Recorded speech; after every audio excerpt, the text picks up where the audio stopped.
Alrighty. Greetings, everybody. CoinStamp180 here, otherwise known as Swirling Vortex 09 on YouTube, and welcome back to another live episode of Elden Ring Reforged. Last time, we discussed the state of the world with an old, long-time viewer. We also got started on the epic journey that is Elden Ring Reforged. How are you guys doing today? My day could be better. I had to deal with my second copyright strike. Not two in one day, but like the second time I've ever received one, and I'm now going to have to refilm an intro for a series I'm working on. Great. But, I mean, what can you do about it? You just have to play the hand you're dealt. But enough about that. That alert looks a little bit stretched. Thank you so much for the follow. Welcome to the channel. We were just getting started. Today, we're going to kind of spend our time... I really do need to do something about this alert duration. You know, it's funny. You listen to these things on Stream Elements or some other place that says, oh, it's 6 seconds. And you don't think 6 seconds is a big deal until you realize that your perception of what you're hearing may not be the same thing everyone else is hearing. But, welcome to the Storm Halls. Hope you enjoy your stay. As I was saying earlier, our plan is to kind of go along this beach line, and then we're going to beeline it somewhere over here. We're a caster build. If you guys ever want to know what my intentions for this game are, you can type !player build. I'll do this now as an example. Any command at all is always one word and an exclamation point in front. But my intention is to go for the triple trifecta among casters. Int, Faith, Arcane at relatively high and equal values, followed closely by Vigor, Mind, and Endurance, and some Dexterity to keep from being super slow. Although one of the nice things about Elden Ring Reforged is that you can find specific gear that will just add 100 or 150 to your pseudo-casting stat, as it's a hidden value dictated by both items and by your dexterity. Every point in dexterity is an equivalent point of pseudo-casting speed.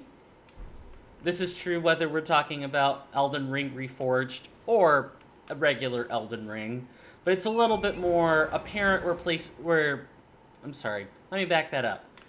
So, in vanilla, I believe your casting speed starts at 0, whereas I want to say in Elden Ring Reforged, it starts at 50, and can get higher or lower depending on what happens. Don't quote me on that, though. I am still working on cobbling together a few other commands, so it may take me a bit of time before you guys have all the information you ever need. But the mod page itself has access to the changelog, and if you guys open that changelog, you will find most of the changes from, I'd say, if this is version... That's probably another command I need to make. Current version is 0.4.25. I would say from 0.4.18 is probably as accurate as the changelog is, barring certain things. Kernifer really needs some help with that changelog. Can't do it by themselves. Kernifer's working on complex scripts and all kinds of other balance changes. I don't think they really have the time to be working on a master changelog. They really need to hand that over to someone else that they trust. and have them do that. I'm not trying to pick at Kurnifer or be mean or anything like that.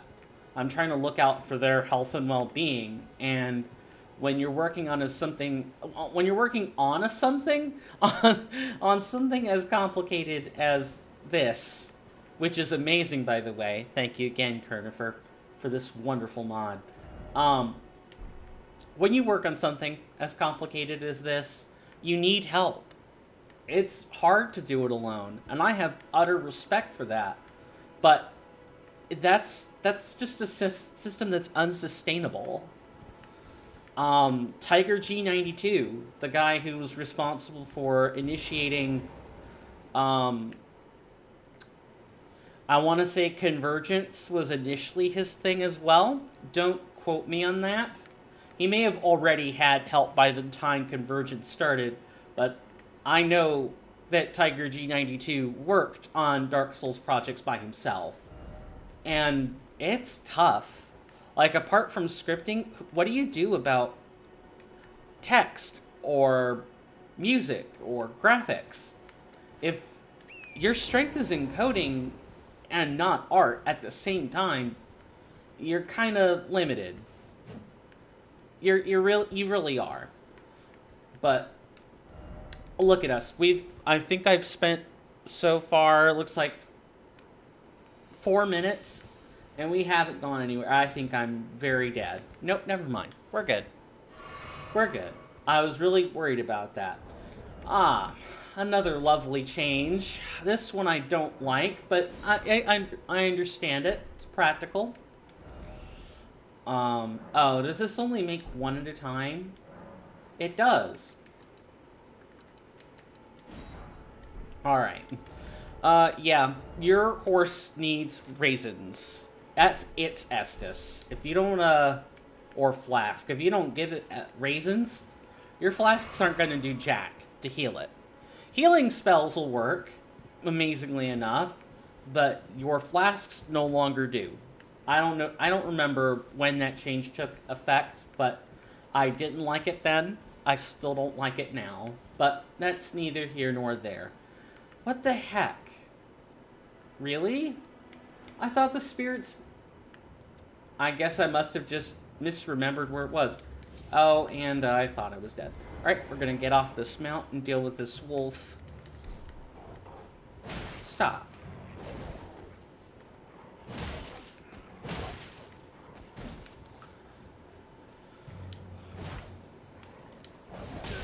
Ow.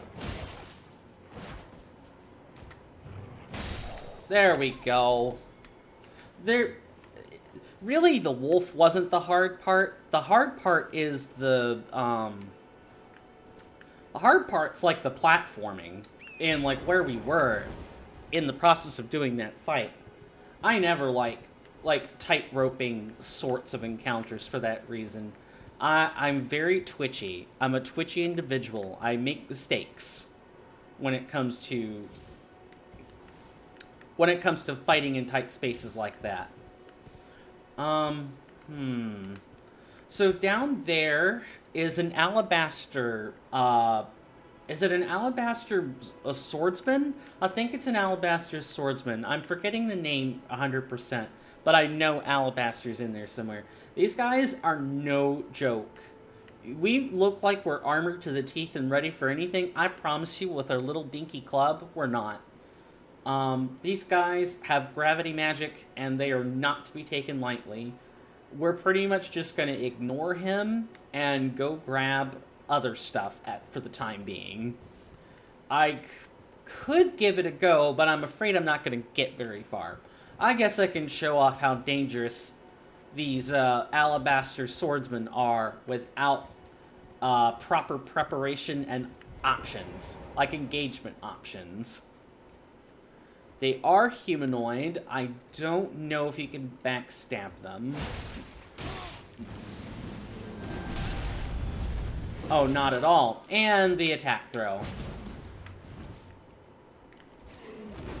Okay. You see what I mean? Not even close to being ready. We're gonna go ahead and get away from him before something bad happens.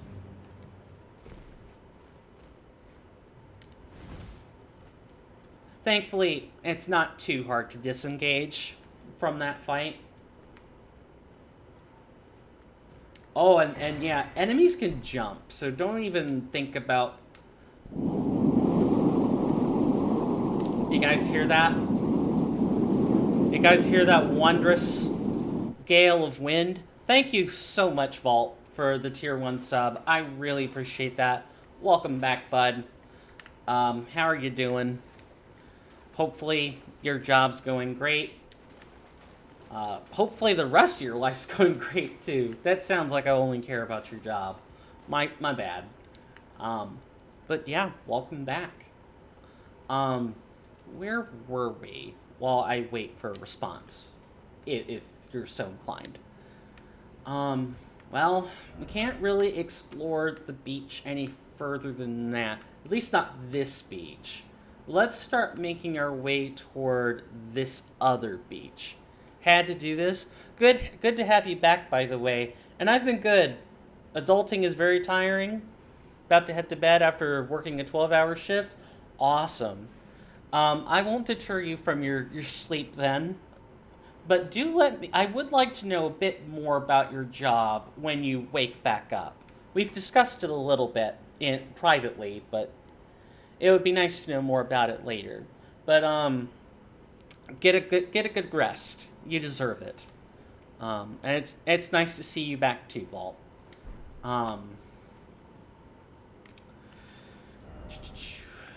Right, so our best method for getting to the beach is going to be... So, off to this left-hand side here are giants. Oh yeah, for sure. I'll gladly tell you more about the job. Cool. That sounds wonderful. I'm just not going to impose that on you now. I'm going to let you sleep. You can always DM me privately if you're interested.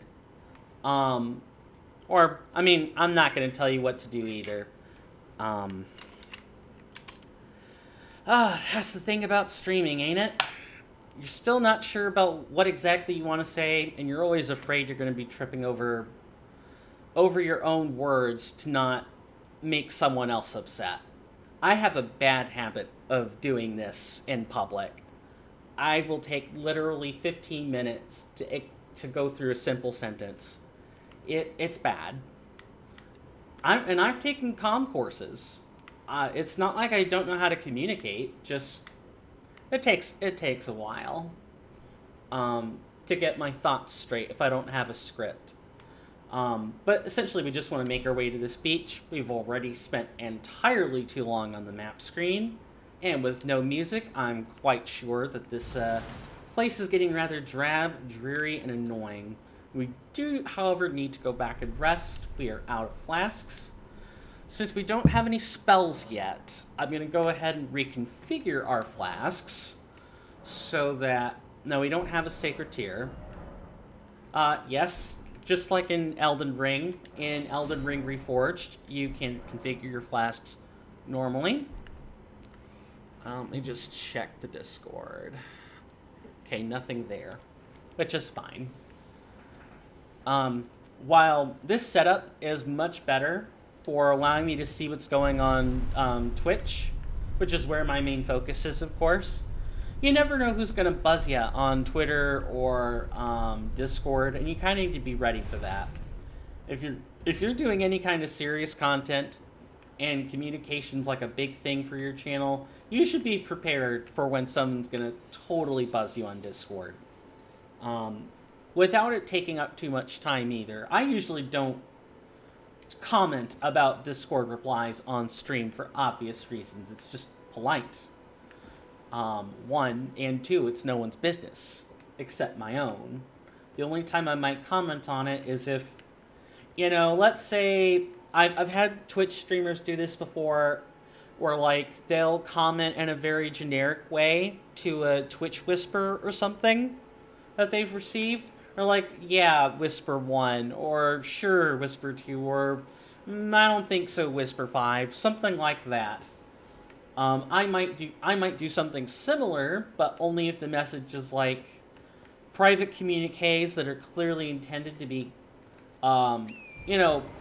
public yet private. with the Twitch streamer. Like, they can talk about it, but don't drop a name or anything. But otherwise, that's mostly just for visual and alertness purposes. Nothing more to it than that. So, this left-hand beach we're going to has the cave that we kind of want to meet a certain NPC in. We've already met him. His name's Bach. And inside that cave is a boss. And hopefully there will be some gear to go with it. Once we clear up the beach, we're going to make our way over here. I believe I prefaced this earlier, but I'm just going to kind of point it out again. That somewhere over here is a ruin, which will have what we're looking for. But in the meantime, you still need to accrue gear by other means. Whether it be by grinding or by finding merchants along the way. And in this game, you kind of want to treat it, when you're moving around from place to place, treat it like an MMO. Where, like, if you have an alt that's responsible for crafting all your gear. I had a situation like this in World of Warcraft when I played it over the course of a decade. I had characters whose sole intent was specifically to spend time farming on maps, looking for gear and crafting materials, and pass them over to the main character or make items directly. You kind of want, not the same system, but you want to carry the same mindset. Grinding for materials is important. If you don't have the materials to make anything, you're going to be stuck when you actually need it. For example, you might need fire pots for a specific situation, and if you don't find smoldering butterflies or mushrooms, you're going to be in trouble. If you don't kill demi-humans for string if you want the rogue versions, you're also going to have a problem.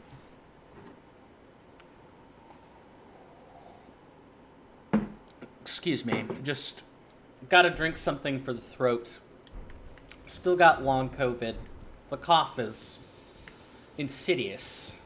Very insidious. It sucks. Long COVID sucks. Because you never really get your speaking capacity back.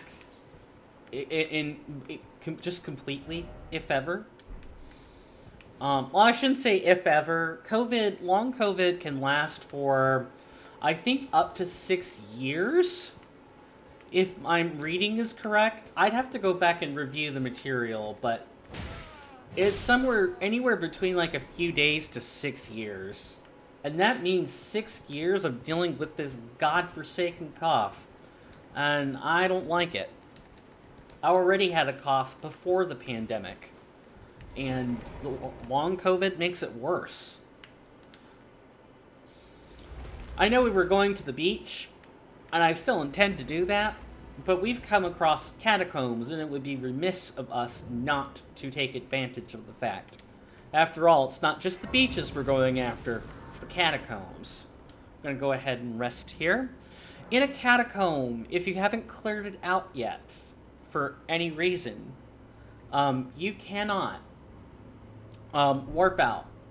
So, like, you can't fast travel. Notice how the rest sites all have this red line across them? Yeah, when they have that red line, you can't use them. You either gotta clear the place or leave. Not too much more to say than that, really. Let's talk to this dead guy. A proper death means returning to the Erd Tree. Have patience until the time comes and the roots call to you. Yeah, that's kind of telling you the state of affairs about the world of Elden Ring, where people that die, their souls are sent back to the Erd Tree and they're laid to rest. And souls that can't go back to the Erd Tree are tainted and utterly corrupt. But we'll learn more about that later. And here are the stone imps. I need you guys to take a hike. These guys are not fun. They're carbon copies of the thralls from Dark Souls 3. They have the exact same moveset, plus a couple of frilly extras. And their attacks bleed on top of the really annoying moveset. It's awful. They're the worst. They're worse than the dogs, actually. And Dark Souls 3 had some god-awful dogs. Just the AI.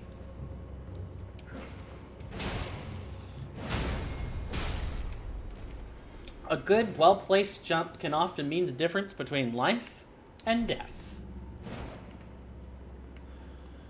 Well, we're in here. We're in this dark place. How's the alpha for you guys? Like the alpha? The gamma, excuse me. Is it bright? Too bright? Not bright enough? I'd be glad to fix it if I got any input. If not, then I'm gonna go about my business and assume that everything is fine.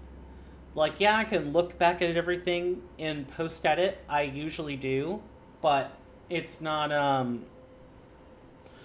guarantee I pick up on it. If I don't know what I'm looking for, I'm gonna pay attention more to audio than anything else. Like the insipid coughing. Have to get rid of that. Otherwise, I'll absolutely clean people's ears out with it. Too bad these things don't have a use in single player. I wish they did, but they don't. I wonder if FromSoft is going to add DLC to Elden Ring. It's such a big game. I'm not even sure what they could do, other than maybe talk about Saint Trina, or some of the other more forgotten about characters and lore in Elden Ring. But they do a lot in the base game to just kind of address what's going on. I really needed the camera to not pan there. Yeah, the camera's like your worst enemy sometimes in Elden Ring, where your camera... There we go. How hard was that? All you had to do is come down here and fight me like the monster you are. Go ahead and drink up. I blanked out on what I was saying. But this catacomb is not too hard if you're paying attention. Some of the later catacombs with similar mechanics give you a really hard time, which is kind of why with this build, it's prudent that we still maintain a melee weapon. It's still prudent that we maintain a bow or a crossbow, because sometimes you just need to hit something, like a switch, or you need to turn something, and the only way to do that in this game is to hit something. And if you don't have... Come on, then. Ow. You see what I mean? Even if the damage wasn't that much, that's a heck of a lot of bleed. The bleed is more dangerous than the hits are with this armor.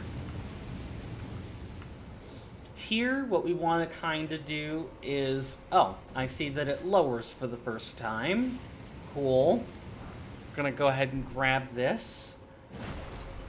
Hit it to lift it back up.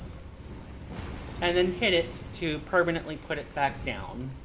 At least that's how I remember doing it anyway. Oh, no you don't.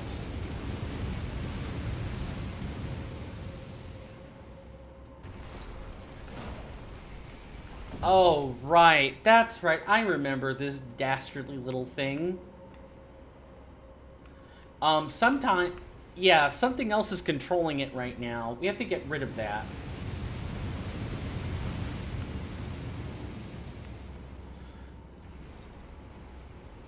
Yeah, something else is pushing the lever right now.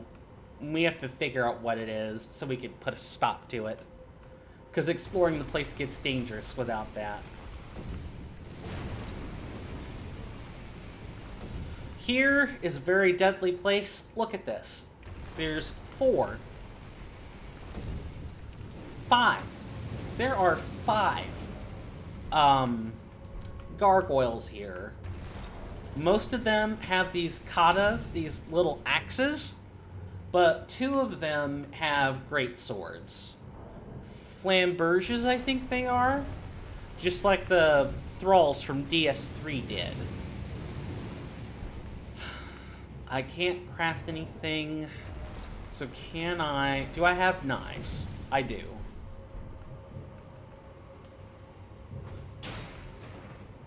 Yeah, but these you really have to lure them out. And the only way to do that is with damage.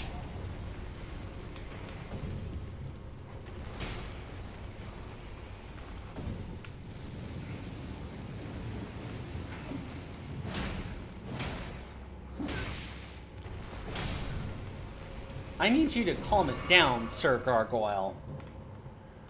Alright. I think we're gonna lure out that left side.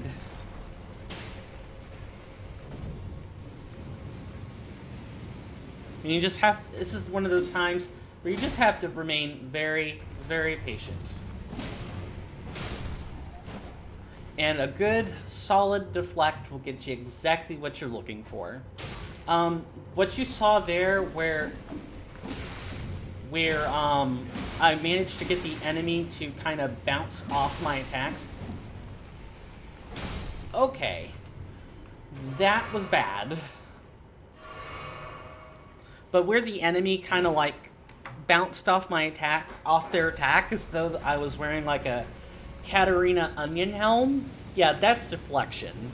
A perfect deflect would have given me like a better buff, but even just a regular deflect does something. It'll get them away from you and allow you to sort of retaliate or space yourself. Both are good, really.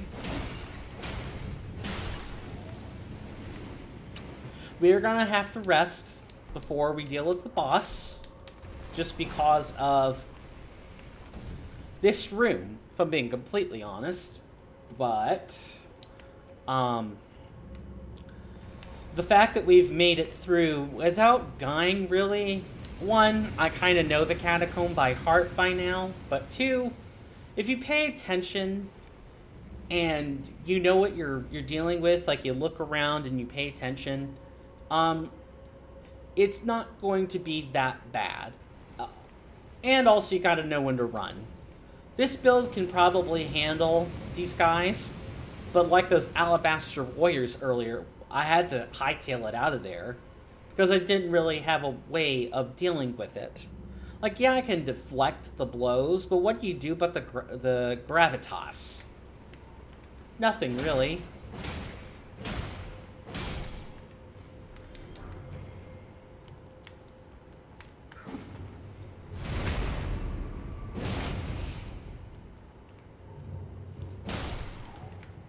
There. Just keep your feet forward and continue thinking about what's to come. Once we get through with this upper floor, we're just going to come down, hit the lever, which is cleverly placed there, and then go back and rest. Easy, right? Hopefully we don't die. Alright, this guy's going to start throwing stuff. And we've got a guy on the right. And if I don't mind the guy that's actually chucking stuff at us, it's going to be a problem.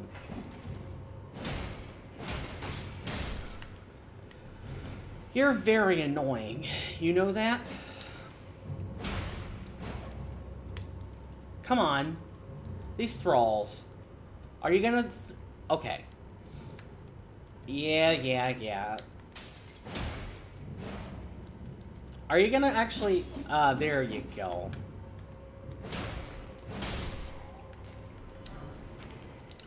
Well, we've got some ashes for personal use.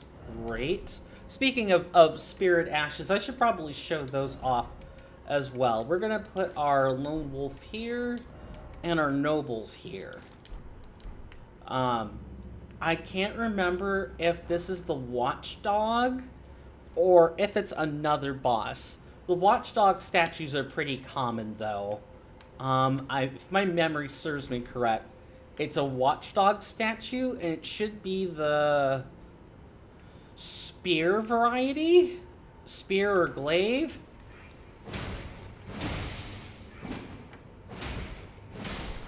That was really close.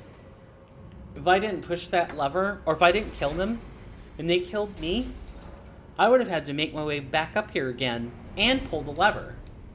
That would have sucked. How's everyone hanging on? Everyone doing alright? Either kicking back and relaxing on break at work, or, lurking and doing something else?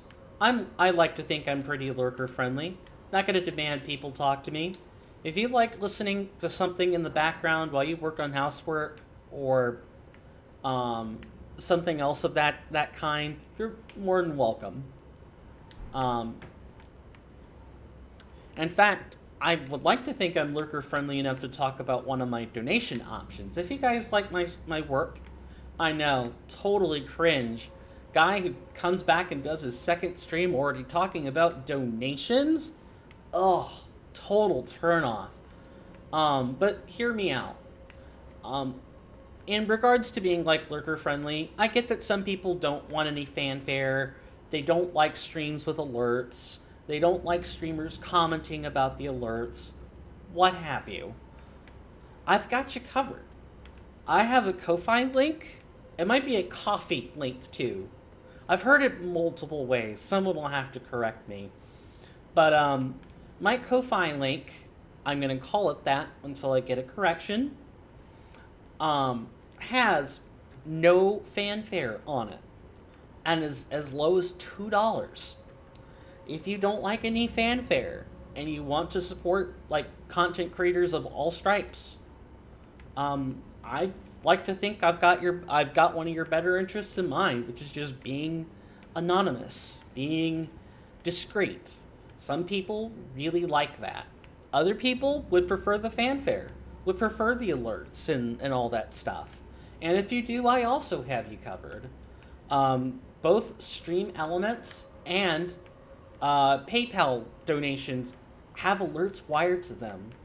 So if you want the pretty fanfare while you're also supporting me, I mean, it's win-win.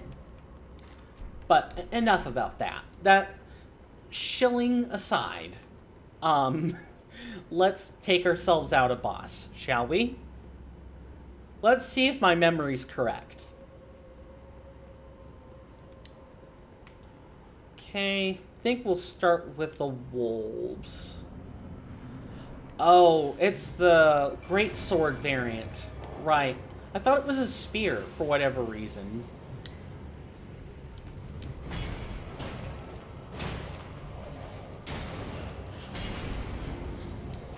With the watchdog, the great sword variant basically spits out fire, slams the great sword around all over the place, and likes to do these leaping attacks. They're not that difficult, but you do have to keep your wits about you.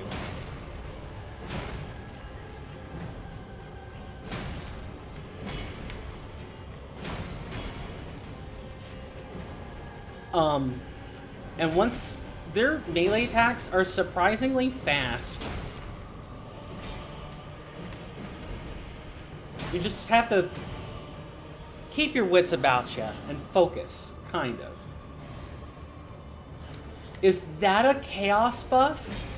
What? That's new. I didn't think these had that buff. In fact, I'm pretty sure they don't. Oh.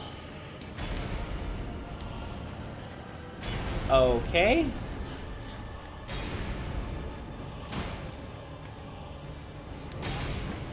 Oh yeah, another hit like that, and I'm practically dead.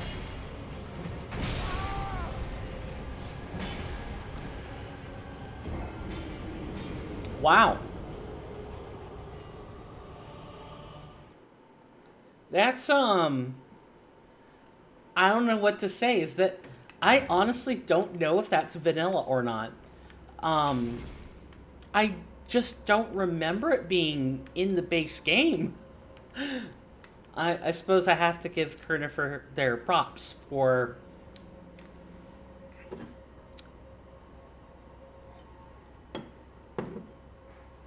making it work so seamlessly well that I can't tell the difference. That's how you know the mod's really good. If it looks like it's just in the base game, and it really isn't, you've done an impressive job making it look natural.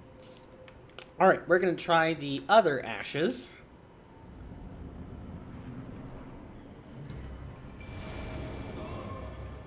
Let's do our best not to lose 4K, shall we?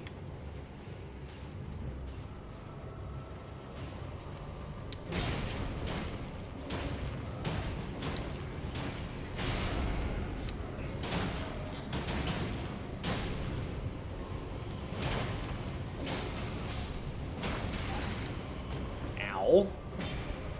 Jeez.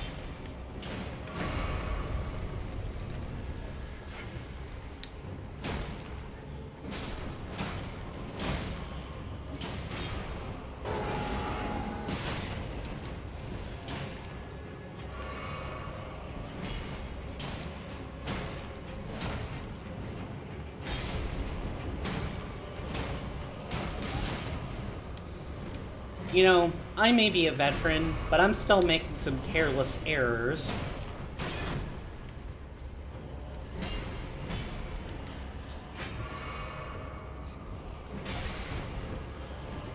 And either that slash is new, or I just don't remember it.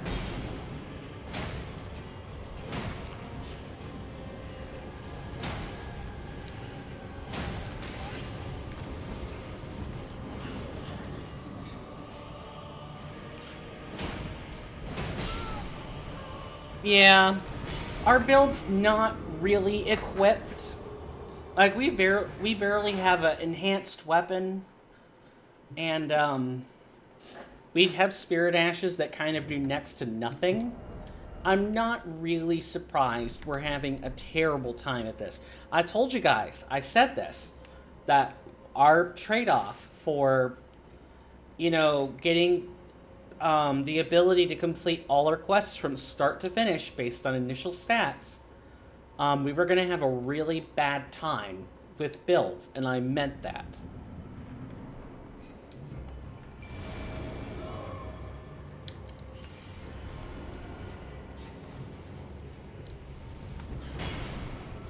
And I kinda, it's not that I don't want to talk during these, but I kinda have to focus.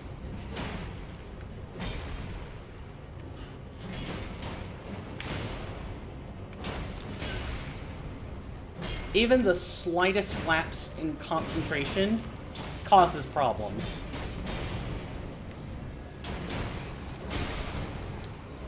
Because this watchdog is surprisingly fast.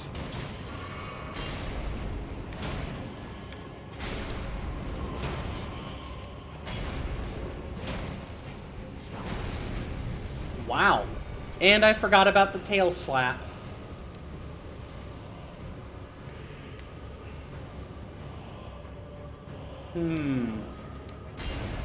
I'm either stuck trying to clear this, or I have to accept that 4,370 souls are just gone. That was close.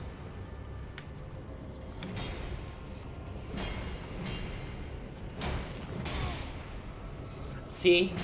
The crackbacks are very fast. Or surprisingly fast. Maybe it's not so much that the attack rate is fast, but... Oh yeah, I much prefer when you're doing this.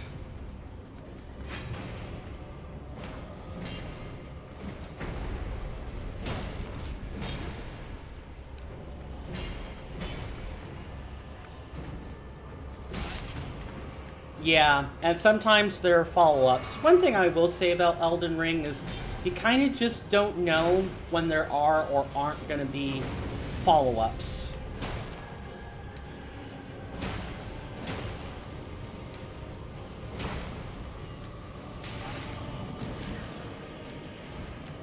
Yeah, you don't know when there are or aren't follow-ups, so you kind of just have to adapt.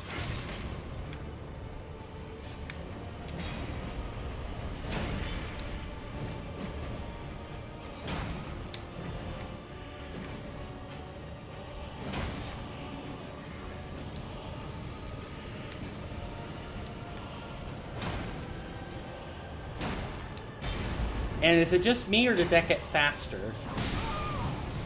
And that slap has madness attached to it? Wow. That's a pretty robust phase, too. I gotta give credit for props. Because I'm quite sure I don't remember madness being a part of the second phase. How long do I want to spend on this? Maybe another 11 minutes. If I don't get it in that time frame, we'll kind of come back to this when we've got some better attack options. Let's grab these wolves and try again.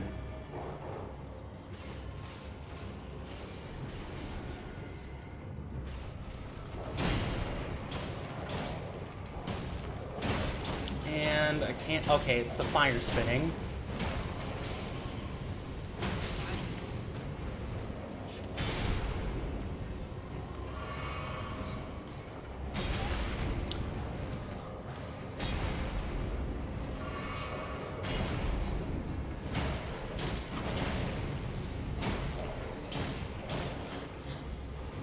I need you out of my way right now, wolf.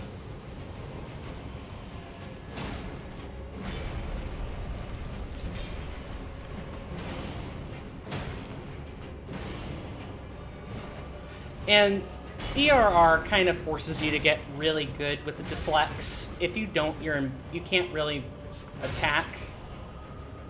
You're kind of stuck dodging, which is okay, but you're definitely limited.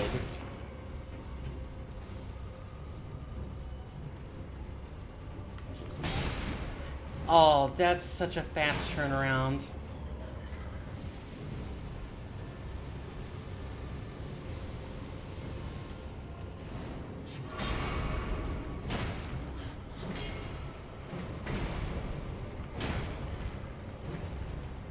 And you can't really spam the deflect either. You do get punished for that. You very much get punished for that.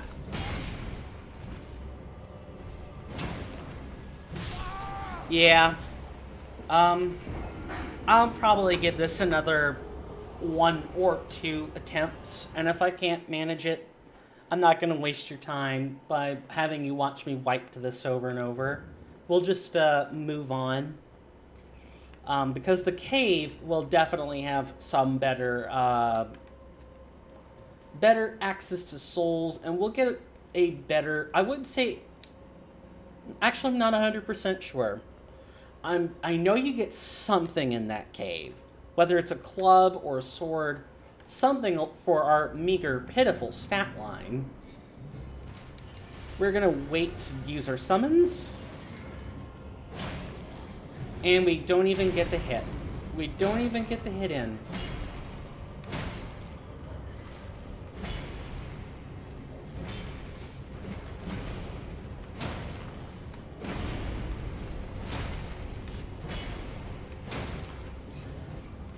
And we just kind of have to back off. It's much safer to back off than to actually get behind him.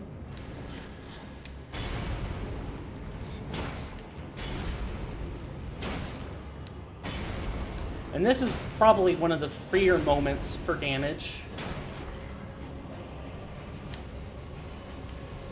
So, how many of you like the Watchdog?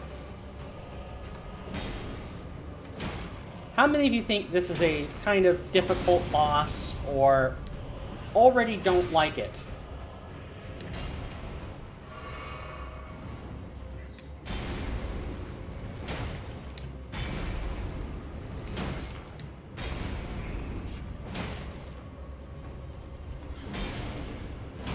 I don't think the watchdogs are that difficult, but they do definitely require attention.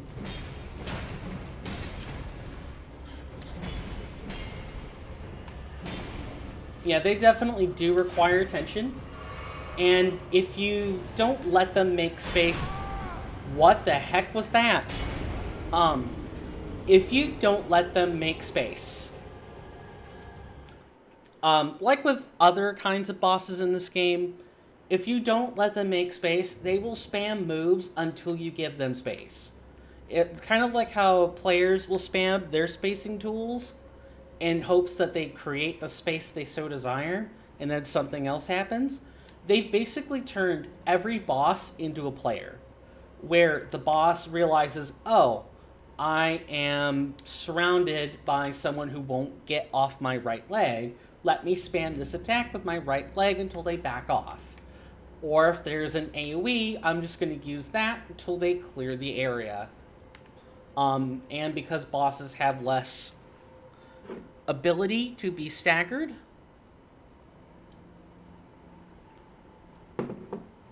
compared to a player, it's difficult.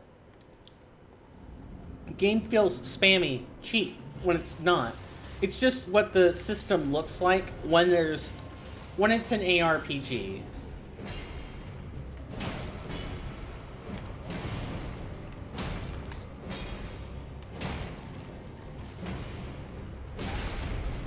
Really? Come on, how was I supposed to know? That I should have been paying attention for.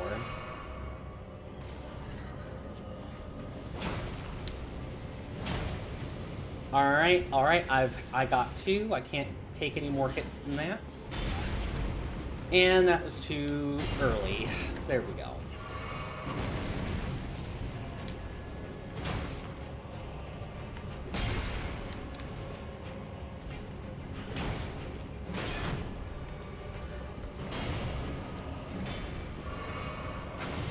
Yeah, sometimes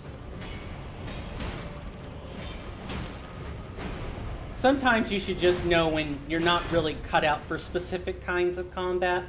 In Elden Ring, I'm not really a melee combatant. I kind of was in Dark Souls 3, but there were still points where I was utterly thrashed by a boss who was prepared for it.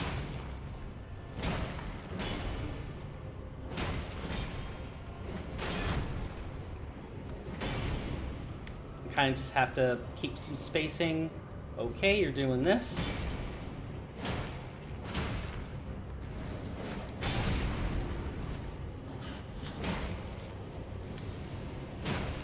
Alright. I mean, we're basically dead. Really? That was a delayed hitbox. Alright. Not gonna waste your time. I'm gonna come back to this later, except that we've lost 4,000 souls. Really, that's also kind of my fault. I totally should have spent souls first before fighting a boss. Don't if you're a new player, spend your souls, buy ammunition, buy gear you were missing, do something. Don't leave a 4,000 or a 40,000 or 100,000 pile of runes just laying there, hoping that you won't die and you can come back to it. Because you almost never do. It's not that you don't think about coming back, it's that circumstances can cause that to no longer be viable. Let's say you've left 4,000 souls sitting in that catacomb, and then you find a chest that's a teleporter trap. And the teleporter trap takes you from this little place here to all the way over there. It's going to be a long time before you get those back. Just something to kind of bear in mind. And when I've run out of tea, I gotta use cough drops. Excuse me for a minute.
My apologies about that.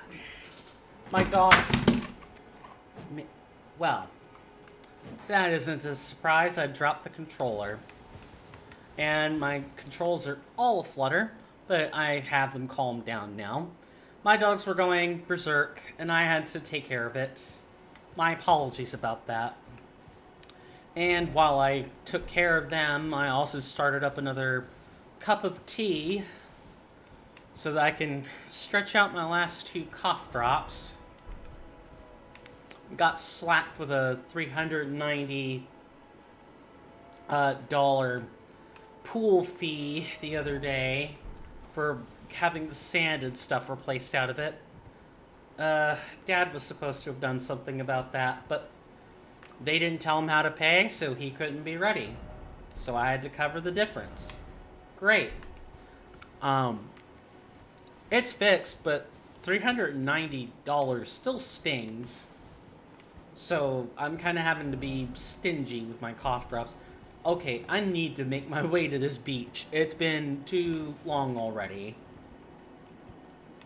Yeah, here's the pathway I can use. I don't know if you guys can hear that back there, but if you can, that is my Keurig machine. That was one of the things I revamped with my office. It is still kind of dark in here a little bit. Like, yeah, you can see my face, but it kind of looks dingy. Like it's not bright. Speaking of bright or not bright, I'm gonna reposition and try something really quick. What mode is this set to right now? It is set to omnidirectional. So you guys should still be able to hear me. I just might have to yell for a second. So, let's see if I can brighten things up. That's darker. Here should be brighter.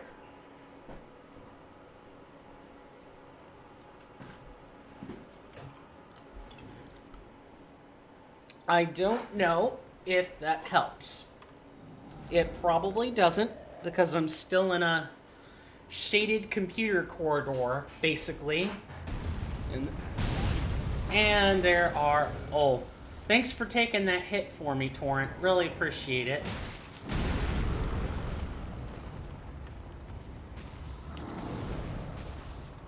Do you mind, like, getting off? I was here first, pal.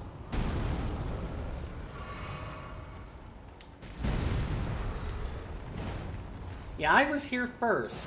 I hid in the rocks specifically to give you your space, and you didn't want to hear it.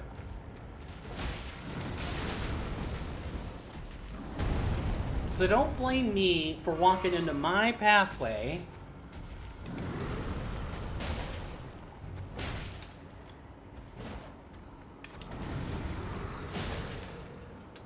Alright, just gonna let him make another swipe. With Elden Ring, you can't just always be on the attack. You have to be on the defensive sometime. Again, if you don't trade between attack and defense, the enemy will force you to do it because they will sit there and spam their spacers until you do. Or they run out of patience. Ow. I really need you to calm down, bud, okay? And I always want to call these giants, but they're technically not. They're trolls.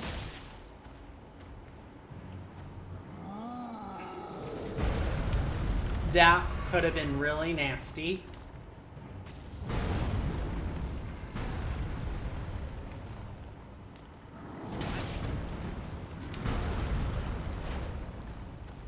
Gotta get behind him.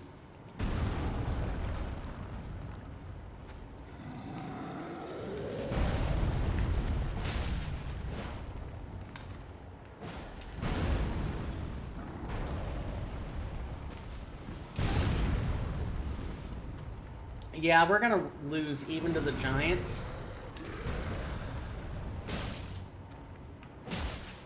Just gotta give him his space and wait for a predictable attack.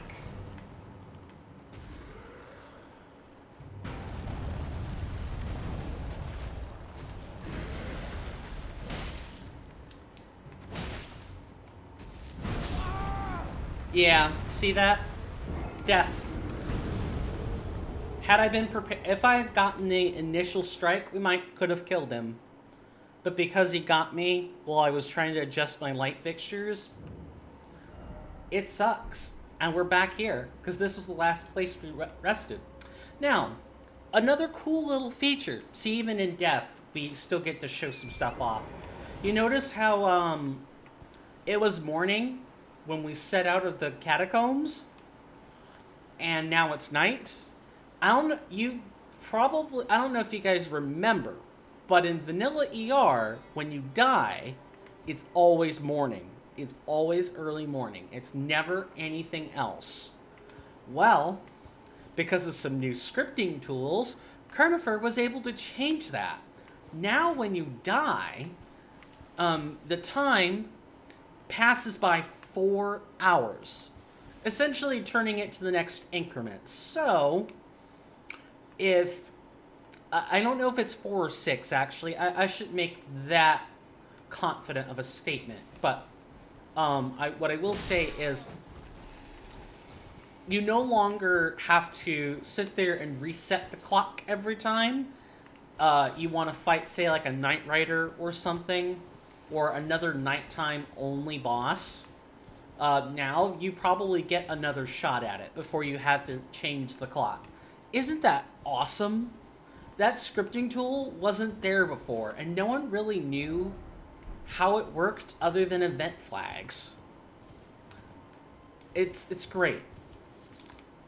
This is another example of how, with a little bit of work and long, hard hours and sleepless nights, your mods are perfectly capable of simulating anything. It can change anything, make the game do anything. That's why Skyrim is such a popular game.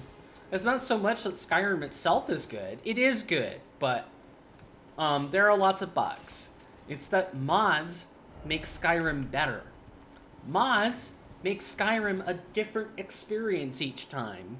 And I'm not talking about the fact that you can change up your build and play differently. You still do the same quests. The story is still the same. You can just choose to experience it in a different order.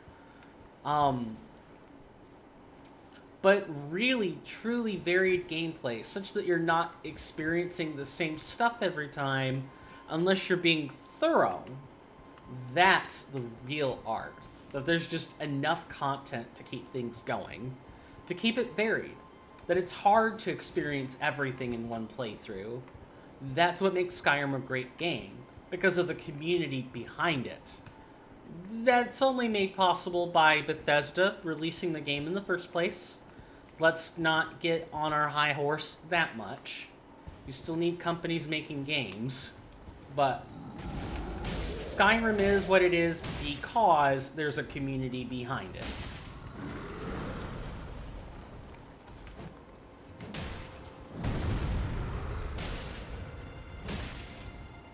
Aw, is the troll gonna jump? The troll is gonna jump. And do like a tripping slam or like a two-hit combo. Wow.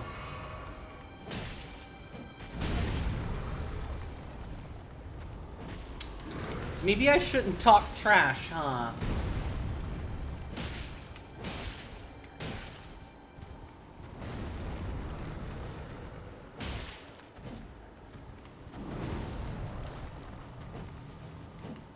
And yeah, horseback combat, I'm not the greatest at. I'm not bad at it. There's some people that don't even know about the right and left hand sides of horseback combat.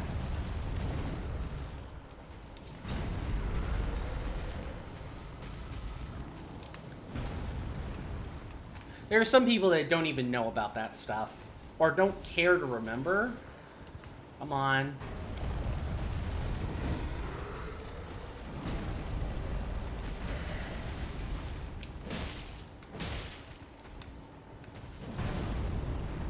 Okay.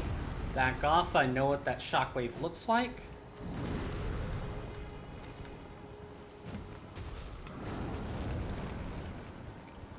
Fighting trolls isn't the easiest thing in the world. It's easy to trash talk them until you realize that their attacks are big, they hit hard, and they're surprisingly fast. The attack rate's not good, but boy do they have some surprising speed.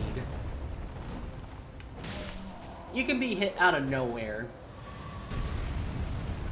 and not even realize it. But you know what? At the end of the day, they're still slow. They're fast, but they're slow. Yeah, great commentary. They might have a fast movement speed and can cover wide space, but they're still slow attackers. You can still see the telegraphs. You just gotta know how to move. Okay, so down here are going to be birds. You can farm them for crafting materials, mostly feet. These birds are different. They mostly have feet, but they do drop pinions sometimes. The ones that sit on the cliff and fly away if you get too close, or make a whole bunch of noise, those tend to drop pinions more often for whatever reason. Even though the drop rates are exactly the same, they're exactly the same. The matter of the fact is, heuristically, one still drops feet more often than they drop pinions. Oh, hey there, Rodani, welcome back, good to see you. I mean, even if they're slow, they can still ruin you? Yeah. Tell me about it. Glad you can make it. We got our butts handed to us by the Erdtree Burial Watchdog. Not a surprise considering we're only using a club right now, and we're not really we don't really have an effective build right now. Good to see you too. Sorry for late entrance. Head therapy? No problem. Real life comes first. We all know how that is. Now, where do I want to line this up? Maybe here? I might have to let it run by me again. This is definitely one place to get a piece of gear. Or a weapon art. Yeah, I should have done that to the right and I would have had it. Now I'm just going to sit back and wait. I trust therapy was good. You don't have to get specific, but whether it was good or not would be nice to know. There we go. You didn't think I had my eye on your walking path, did you? But I did. If you don't have a weapon or you're not using horseback, those can be particularly tricky things to try to get. That one was easy. Some of the later ones walk in circles and have some really insidious travel paths. Some don't even let you know they're there. How do I know this? Because I looked at a genie map and sort of mapped out a bunch of items before playing this. Had a good cry, so it was productive. And they can be hard if you have, say, a more thrust-based weapon. Yeah, even on horseback where you kind of get the... You do still get a similar motion. There's a smaller hitbox, so you don't have as much latitude for error. I'm glad therapy was good. I would be hard-pressed to say you actually have bad times at therapy. Like, from what you've told me about it, therapy is stressful, but not usually bad. At least with your current therapist. Again, I'm making general commentary, but you don't have to be specific if you don't want to. Alright, big guy. Show me what you're capable of. Oh. Should not have rolled away from that.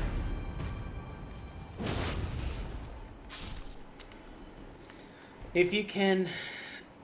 The guys with the horse choppers are rough. And what for my trouble, I get meat. Awesome. Thank you. It's hard to get the visceral on them sometimes.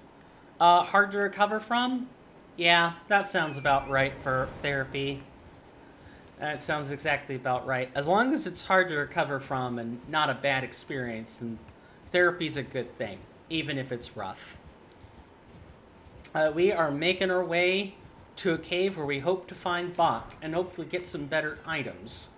If I can manage to grind up 3 or 4k, I might go back and buy a slightly better weapon.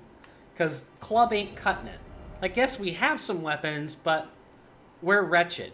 So we're two-handing for nothing, and a torch, which is just a bad weapon overall. It's usable, but it's bad.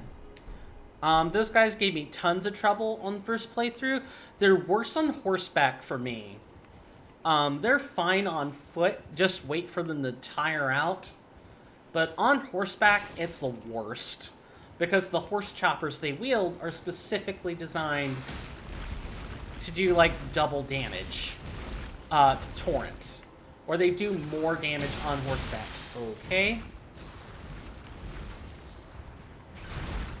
Okay. Alright, let me know when you're done dancing over there.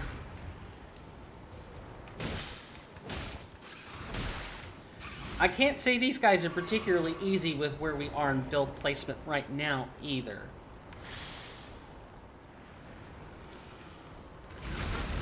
What? That was a grab? Get off me. Jeez. Alright, we're gonna beeline it for the cave. These guys I wouldn't go for personally until you had a better weapon. That's what I was just thinking. They hit so hard for no good reason. It's not that they hit that hard.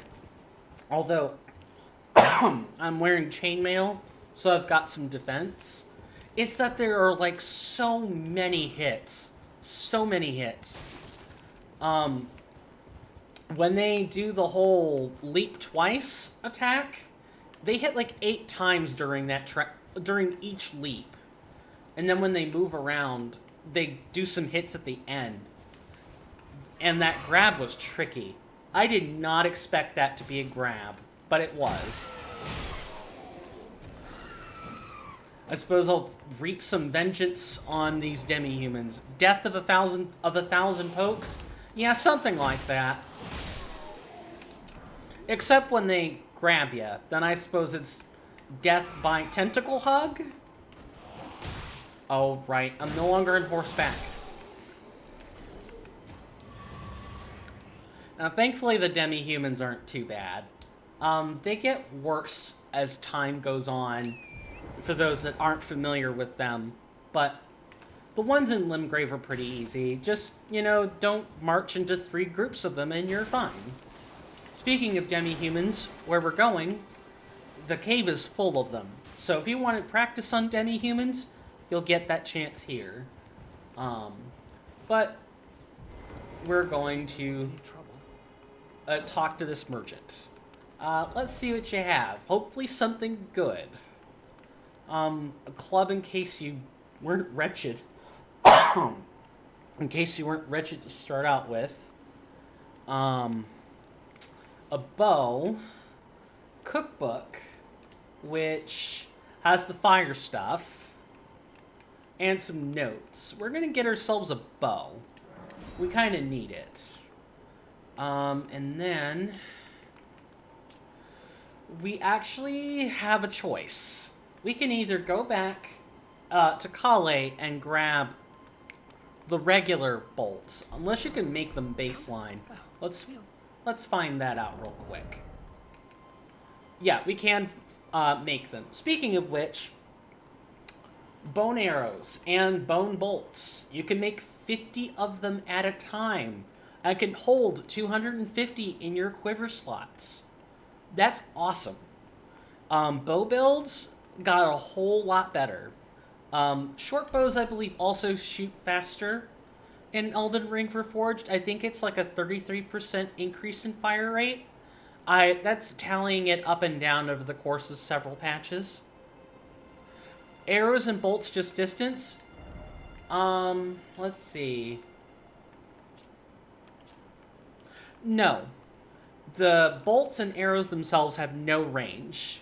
It's just in terms of the firing implement. So, for example, short bows have a shorter distance, and regular bows tend to have a longer difference. Oh, a bit. Oh, yeah, there is a slight damage difference. I missed that. Thanks for noticing it. But other than that, I believe it's mostly the same. Mostly.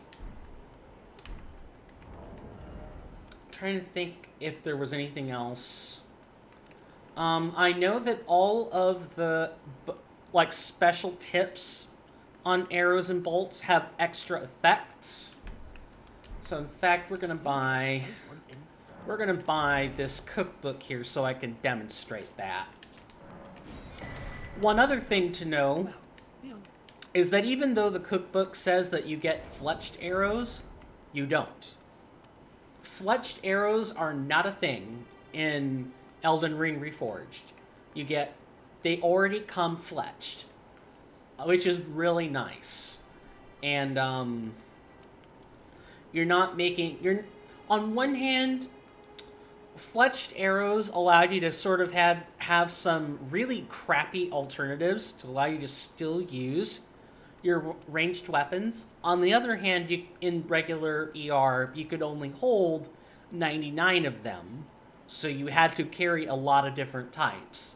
Because the arrows and bolts are much more powerful, and because they're balanced around their crafting costs, bow builds still come out a lot better without the extra fletched and non-fletched variations.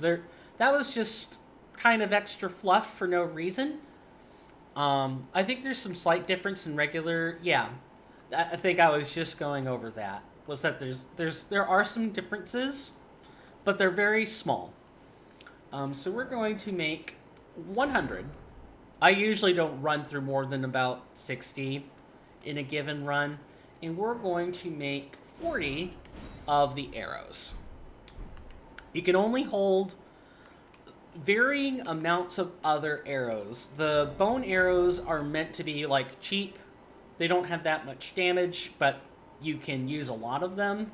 The firebone arrows or other special arrows have extra effects on them. I think the firebone arrows leave a pool of fire for a short time or apply a lingering dot. I forget exactly which one it is, but I know that because of that special ancillary effect not listed on the arrow, it's much more powerful. And so they're a lot more limited. We'll see this as we make our way into the cave. Let's keep going. We don't have that far. I believe it's a lingering dot. Let me do you a solid and get you the documentation. Not that I want you to be perusing this instead of me during my spare time, but it would be nice to have for reference.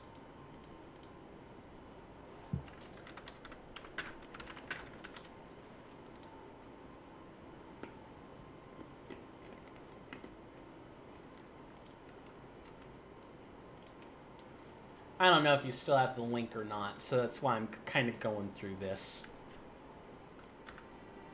There you go. Yeah, like I was saying in the beginning, although you weren't present for that, I believe the last time that the changelog was fully up to date is patch 0.4.18, and it is currently 0.4.25.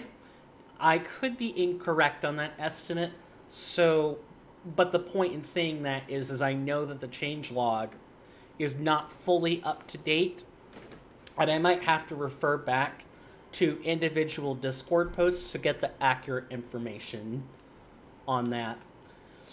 Such a shame, because Kernifer's kind of a lone person when it comes to working on Elden Ring. I think they get some help for textures and graphics and stuff, but all the coding and all the changes are all theirs, all by themselves. So usually the first thing to go is the changelog, because it's just a massive Google document with all the changes listed in it. It's tedious and takes a lot of time to fill out. I'm not surprised. that it's not up to date.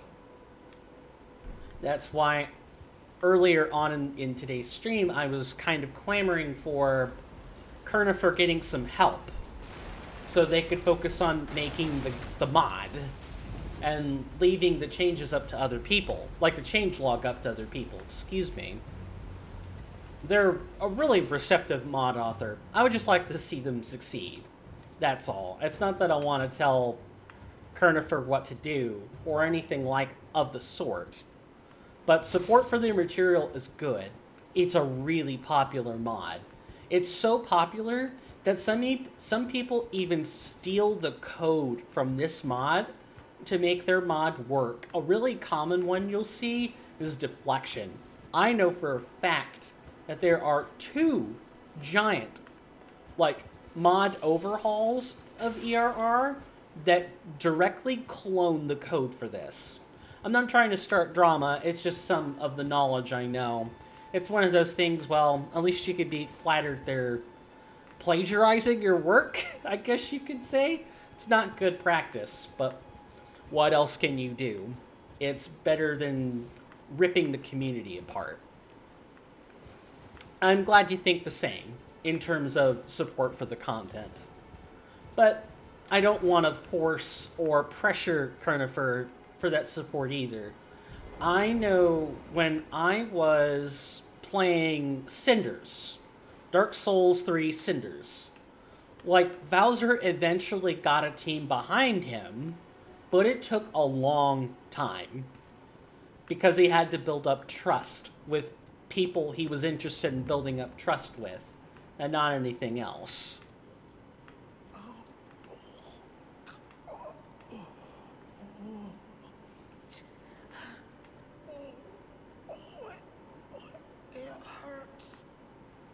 Check the mod, Fire's Dot.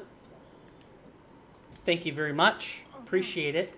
That's what I thought too. It was either a lingering pool of flame or it was a dot, but it's nice to get confirmation on that. Thank you. Oh. What are you doing here? You must leave this place at once. They'll rush in and beat you to a pulp. You'll end up just like me. I have better tools this time, friend. I don't think that's going to be the case, Spock. Okay, and it just repeats that dialogue, which is what I remembered happening. Elden Ring Reforged doesn't really change the story or the players in that story. All the NPCs are the same. All the quests are largely the same. The only one that I think has actually changed or is currently undoable right now is Vare the White Masked. Basically Mohg's quest lines are not doable because those are PvP, and as anyone who's played a modded game knows, FromSoft does not like multiplayer. I mean, I still have to see Patches the Bastard Man. Yes, you still have to see Patches the Bastard Man. There ain't no fixing that. Anything PvE related happens as normal. It's just the PvP stuff that's difficult. I don't know if it's changed. If it is, the change would likely be a mod that I already know is out there that just makes it so you skip right to dipping the cloth on a dead maiden, like getting the blood from a dead maiden, rather than having to do the PvP. But maybe with the advances in seamless co-op, another mod, it might be possible to just directly tinker with the quest rather than getting permission for a simple quality of life mod that skips that quest. Because some people can't play online, and some people still want to go through with Vare's questline. It would be nice if FromSoft made an official offline option for that. But that would require having any sort of cognition for people who can't play multiplayer, and that's kind of going out the door these days. We can't even level up. Right. And without a torch, it's going to get kind of dark in here. So hold on to your garters. Actually, is this going to even be doable without a torch? I wonder about that. We have a torch. What am I saying? We have a torch.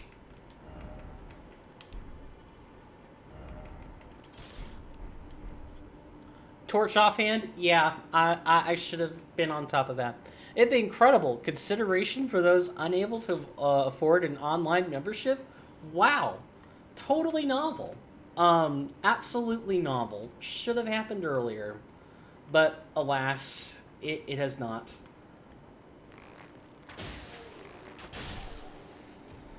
Yeah, see, that's already faster than vanilla, at least by 15 to 20% faster on the fire rate. I think it's still faster in vanilla, but still slower with a normal bow. And in exchange, you get better range. The range here is... Oh, right. That's right. I totally forgot. At one point, this mod also played with the ranges on bows. Short bows used to have a range of 4 in this mod. And I can't say I blame... at the time, I can't really blame Kernifer for making that change, because, I mean, short bows in real life don't have the firing distance of football fields. Oh, it's a dot and it leaves a trail. That's awesome. I didn't...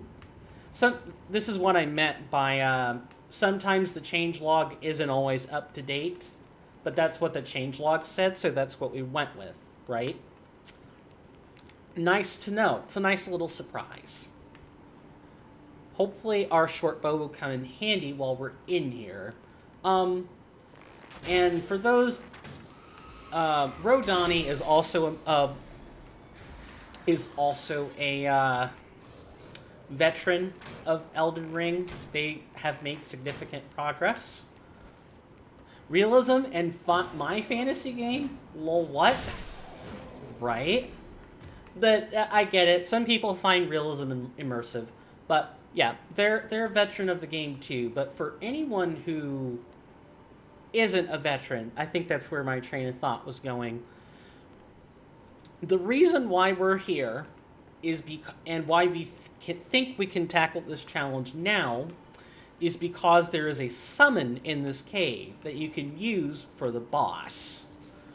Because the boss is a pair of demi-human chiefs. And they are not easy customers. That was a stupid move.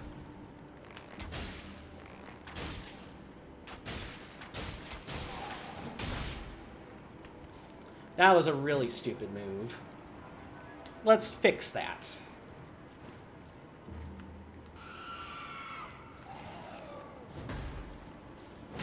It's... Ow, okay. Yeah, going into that fight without a summon is kind of asking to be bullied. This isn't counting the spirit ashes, which we have, but having a real summon as opposed to just the spirit ashes makes that fight a little bit more bearable. That's something else I can't say I'm too pleased with from Soft On, is the fact that there are they're like council style fights in this game where you kind of have to keep bosses at a similar level of health or bad things happen, which is fine if we have the tools like with the spirit ashes and stuff. And I have mad respect for no-hit runners who do this by themselves, but there's a really insidious pair of council bosses, and I don't even get me started on Godskin Duo, but there are a pair of field bosses that I wish were rebalanced. One of them is the dual pumpkin heads, and the other is the triplicate putrefied crystallians. Oh my god. Tilting fight. Complete tilt. Utter salt. There's just... those two fights put me on edge, or anything else. Infuriating. We're going to go ahead and summon this NPC. Just as a bit of a stream forecast, at 3 o'clock I will take my intermission, as is to be expected. I normally wouldn't have had any interruptions between point A and B, but, you know, dogs happened. Alright, let's do this. I'm gonna have to focus a little bit for the fight, though. What? Not sure what happened there. Did a bush or a wall eat my arrow?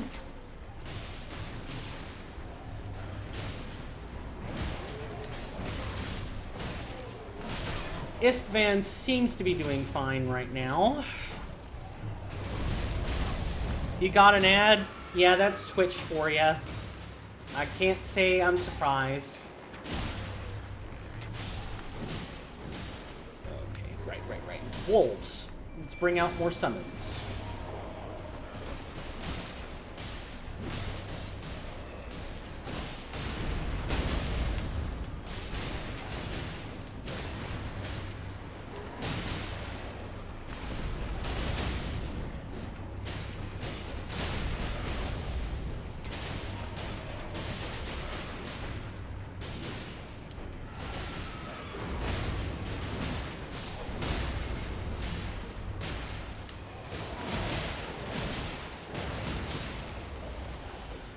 This is one of the few, or not few, but there are a bunch of dual bosses I'm okay with. When it's looking more like a free-for-all than like a real boss fight, I don't mind these too much.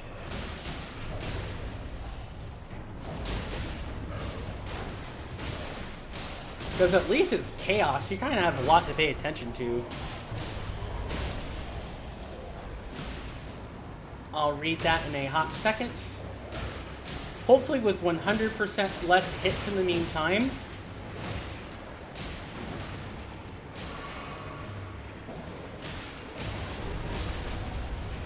And the wolf blocked me from getting the last hit. Awesome.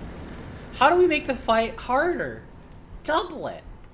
Oh, and the true chef's kiss from Miyazaki. What do we do when a double fight is still too easy? Triple it. Oh my god. Just thinking about the triplicate putrefied crystallians makes me sweat bullets. Wolves are great though, because they stagger easy. Yeah. The demi-humans stagger nice and easy for that fight. Not too bad at all. Let's see, are there any materials in here? I think we already picked up the silver fireflies that were in that corner, and that should be it. We can, of course, return to the entrance, but we have this great hole here that we can totally use to our advantage. Let's see where it leads, shall we? Miyazaki, double and triple the fights. More swamps. Reskin the demons in DS1. A lot. A lot. Yes. I would love to be a fly on the wall and watch what Miyazaki says to his employees, assuming I can also understand Japanese. If I could be a Japanese fly on the wall, I would love to know what goes through his head. Or brainworm. I would just love to be able to pick Miyazaki's brain. Not because I think there's anything wrong with it, but I'm really curious to know what he thinks about the design space in Elden Ring. Because even though he has a team of employees that actually build the fights and build all these magnificent places, he's still the designer. He still knows what he's putting in his games. I would love to know what's going on in that head of his. Alas, this is not that world. And if it were that world, I wouldn't be streaming, would I? Alright, we can get rid of that. And we could probably get rid of the short bow until we need it again. Stream health's looking good. Before, Japanese fly on the wall, Nihon wa kabe ni tobu. I butchered that. I am sorry. Utter disgust. But, I read comments, so what more can I say? Nah, it was fine. I hope it was kind of close. Because a lot of Japanese is like 2 or 3 letters per syllable. You can sort of kind of guess how it's said. But anyone who's like trying to mishmash it together all at once is just going to make a Japanese person cringe. I've had people who speak Japanese tell me that.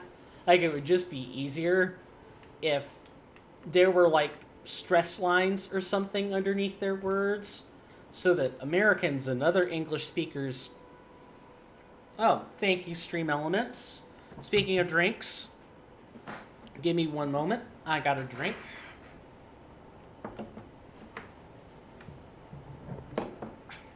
If I could just not get tangled on my hardware.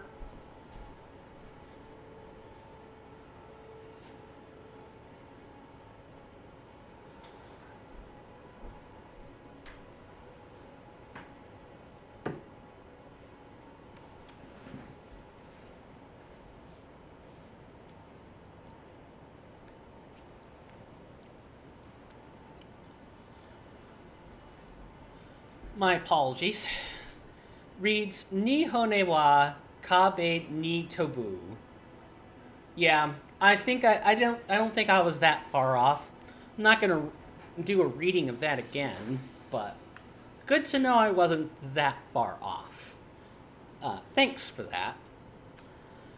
And for anyone who's curious, I'm still drinking tea.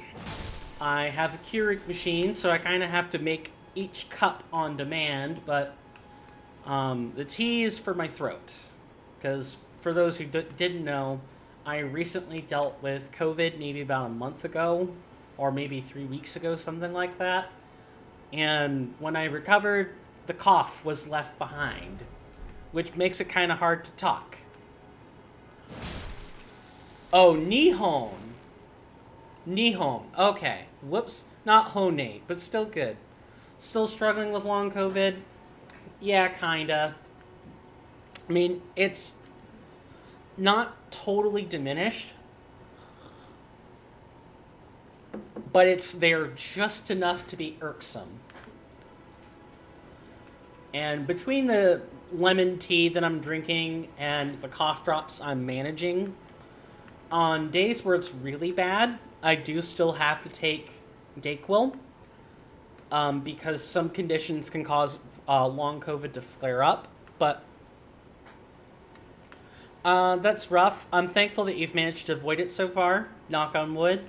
Yeah, me too. It's not fun, but it could have been worse. The worst part was about COVID that until 3 or 4 days in, you didn't really think anything of it. Because it's like, it had the same symptoms as a cold.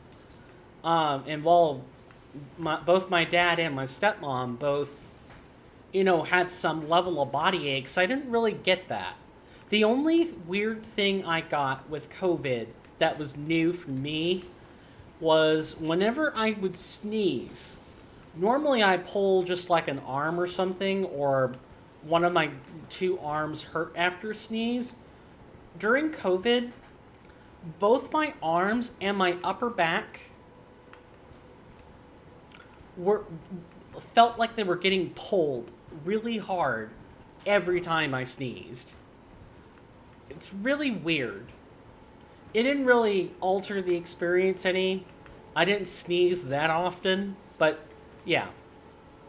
It's still not normal to hurt yourself when you sneeze. I've looked into it, and people having a nerve twinge or a muscle twinge when they sneeze is not uncommon. Especially if they suffer heart issues or something else.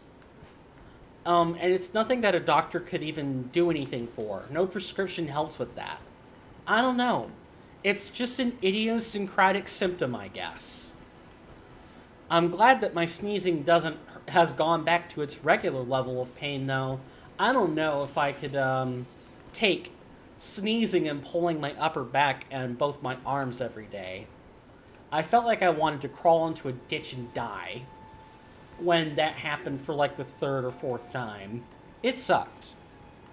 But The silver lining with COVID, I guess I could say, is I'm not dead. It didn't kill me. My immune system now has a taste of what COVID is. And hopefully, as long as it's not the new ninja variant between my boosters and my other vaccinations, that the symptoms will be more mild from this point.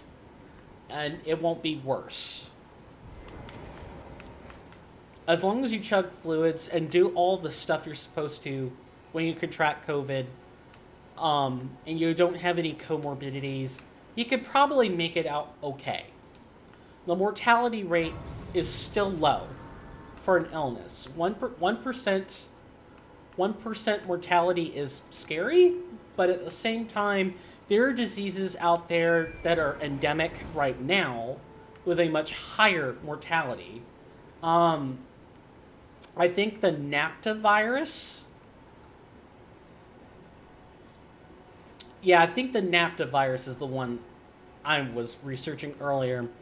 And one of the symptoms that it had was encephalitis. And with a symptom like that, the mortality rate was something like 50%.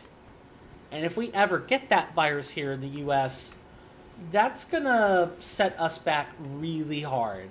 It might even encourage economic collapse because of pandemic fatigue and all that other stuff. Encephalitis is not a joke, it can kill you. That's brain swelling for those that aren't in STEM fields. That's the hope. Let's try to keep reinfection to a minimum, though, because it increases the likelihood. Yeah, like, it's kind of like mental illness, from what I understand, where the more infections you have, the more likely you are to have long COVID-related symptoms. Yeah, I'm not trying to egg on COVID, but I'm still a biologist at heart, and I know that the best way for your body to deal with something is to experience it. And as long as you mitigate the symptoms and risks, and you do what you're supposed to, again, it's not like you're going out and seeking the virus, it happened to find me. That's more or less what that sage biological wisdom is about. It's not saying, oh, go out and contract 50 diseases and hope that you survive. It's more of a, your body's machinery will do the work as long as you're feeding it and giving it the due attention you're supposed to. Barring complications or, a disease that's just naturally fatal. If a fatal disease infects me and kills me, there's nothing to do about that. But that's the exception rather than the norm with today's medical treatment. The more you have, the more you can get sick. Comorbidities are a pain. Yup. But if you do your best to manage it and prep your body, you should be fine. Exactly. Be aware. Don't freak out. That was the goal during the pandemic, the 2-year pandemic period. That's all that medical experts were trying to say. Just follow the guidelines and make sure that you charge your body with sufficient nutrients, and you will be okay. Risk groups notwithstanding. So here, we have made it to the Church Dragon Communion. This is one of the 3 or 4 different places we're going to be going. We don't currently have anything we can do with this right now. But Limgrave has a dragon. And dragons drop dragon hearts. And dragon hearts are what you spend to get these lovely things. This is why I have a triple build for anyone who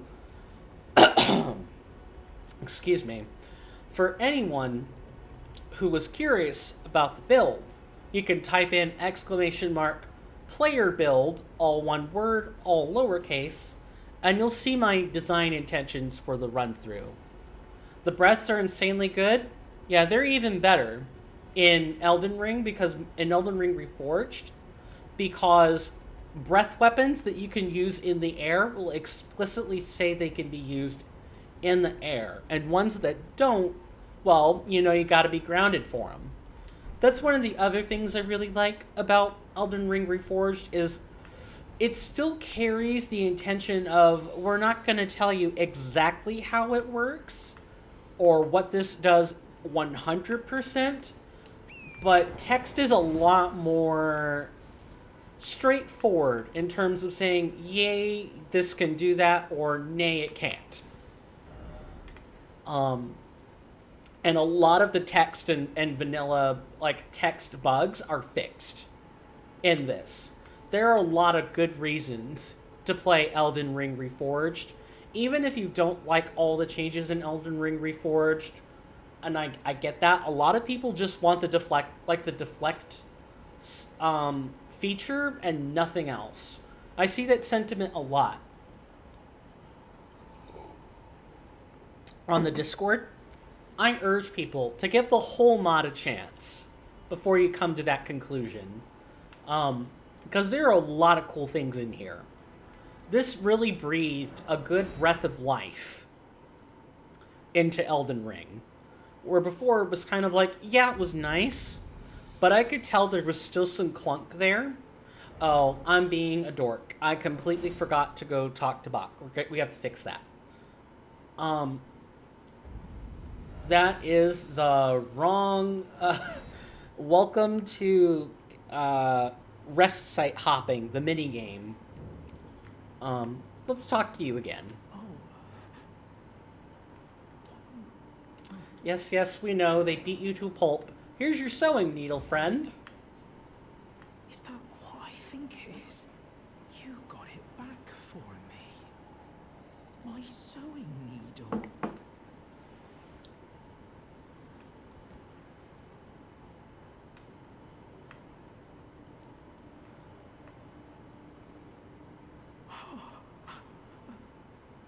What made you go and do a thing like that?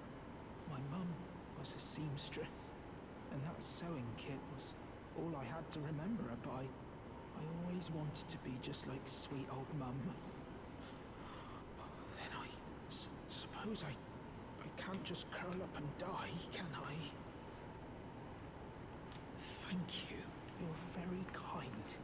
I always wanted to be a seamster like my mum. Okay, he's just going to kind of say the same thing at this point. We've pretty much completed the quest as much as we can. You have to get your enjoyment of the mod from me, which is fun, but I can't run it on my PC at all. Yeah, currently, I'm glad I'm able to give you a real glimpse at it. Like, I've shown you the documents in private before, like that changelog, but it just doesn't do it justice. Like, it's one thing to read about it. It's another thing to see it. Anyone who sees the mod and understands that when you tap your dodge button, you don't do a backstep anymore, you do this. Or that when you tap your guard button, it actually does something. Instead of just being like, oh, let me try to get this guard up really quick. That buff is an indicator of when a deflect is possible. Just those two simple things are enough to demonstrate just how good Elden Ring Reforged is. Hopefully, you'll be able to run something like that on a PC at some point. Or, I guess you can always come over to my place. Although we can discuss that in private later. Oh my god, Duck, I cried. The number of times I've backstepped into a thrusted attack. Yeah. The Duck would allow you to avoid high thrusts, but mid thrust would still be a problem. But lots of bosses in this game have high sweeps that you could just duck right over. It's kind of like jumping over stomps and stuff. It takes practice. The ducking mechanic and the deflecting mechanic are not a panacea. You still have to know when to use them. But if you use them, you'll be amazed at the results. I'm fairly okay at deflecting. I'm not super great at reading when to duck yet. Right, but I wouldn't be tempted to backstep on reflex. which still results in me getting hit. Right, you know you would move in place and just change your hitboxes some. That's ultimately what Duck does, is it just changes the hitboxes. And the animation helps confirm the hitbox change. But it's a good change. It's one of those things that I wish that Miyazaki had seriously considered. Not necessarily this kind of ducking mechanic, but just like other movement options. Sekiro, a lot of people opine for Sekiro's combat because it was good and paid attention to single-player considerations a lot more. And the people at FromSoft, I feel, are still scratching their heads on this sometimes. Where it's like, oh, well, people really like Dark Souls and didn't really care for Sekiro, so let's just, I don't know, do a half and half of each one and not really keep the best parts of either. And that's why a lot of negative reviews about Elden Ring are now coming out of the woodwork, because once you get past the flashy graphics and you get past all of the modern UI changes, what are you left with? You're left with a game that didn't really learn its lessons from Sekiro, or didn't mind the fact that it was a different game, but still opined for features that Sekiro had. And it resulted in a very watered down experience. Some people didn't mind it and thought it was great, and other people, like the one I'm talking about now, really hate it because it doesn't mesh well. I've mentioned this in the Discord for Elden Ring Reforged, that sometimes the design intent of Elden Ring and Dark Souls is it's intended to be clunky on purpose. Some people are Dark Souls purists and like Dark Souls and Demon Souls because they're the OG. They're the original game. They did it first, and the clunk has some charm. The clunk is what people are used to. And when you like update it with this extra speed, some people just neigh their heads and go "Ree." And FromSoft sometimes acts surprised when they really shouldn't. Not everyone. I'm sure Miyazaki's not surprised. Miyazaki's a masterclass troll himself. I don't think he can be surprised. But definitely some other people on that team are actually surprised. Reskin DS game with minor changes in Sekiro flavor? Yeah, flavor. A La Croix of either, if you will. I'm quite sure I butchered that word as well. I'm not the... Ow! What the hell? That horse! That horse has some kick! Get your horse chopper away from me.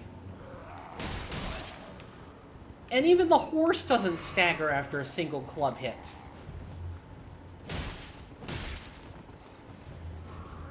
I hope I can kill that horse. And that's not a statement I thought I'd... Stop hitting me. LaCroix, like the drink. Okay, I don't know why I assumed it was like Blamo or Rondo, where like some of the words silent. It wasn't. My bad.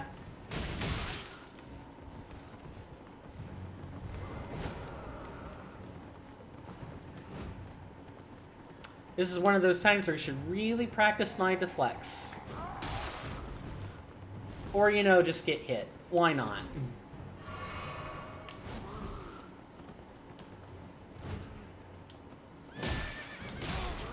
Are you serious?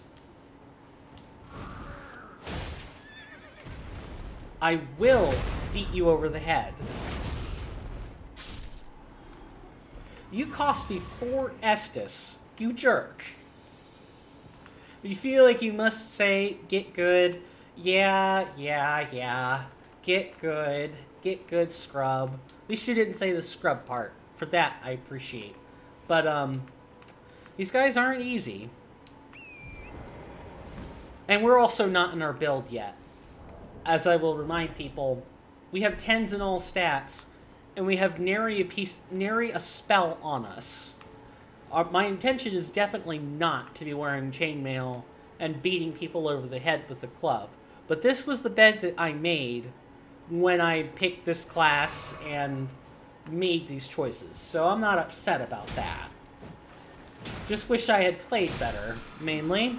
And I think that's 70% of what people are upset about when they actually, kick the bucket in Elden Ring, or in Dark Souls games for that matter. It's not so much that the game feels cheap. It's that they just made some decisions that led to the game feeling cheap. And that makes people upset. If you were to pick a class for fun, which would you pick? Oh boy. Run. I stood here on the bridge too long. Run. Where's that meme of run, everybody run when you need it? I mean, I could if I were, fully flasked or had my resources on me. I kind of can't right now. I'm trying to make my way to a specific location. Maybe something to think about later on. Alright, they're gone. Which class would I pick for fun? Probably Astrologer or Confessor. Something along those lines. Yeah, Estus is very much hard mode. Oh, give me a break. Really? Seriously? I can't even get the weapon in that caravan because commoner or nobleman over there is honking a horn. Oh well, at least the intention was never to make that pit stop.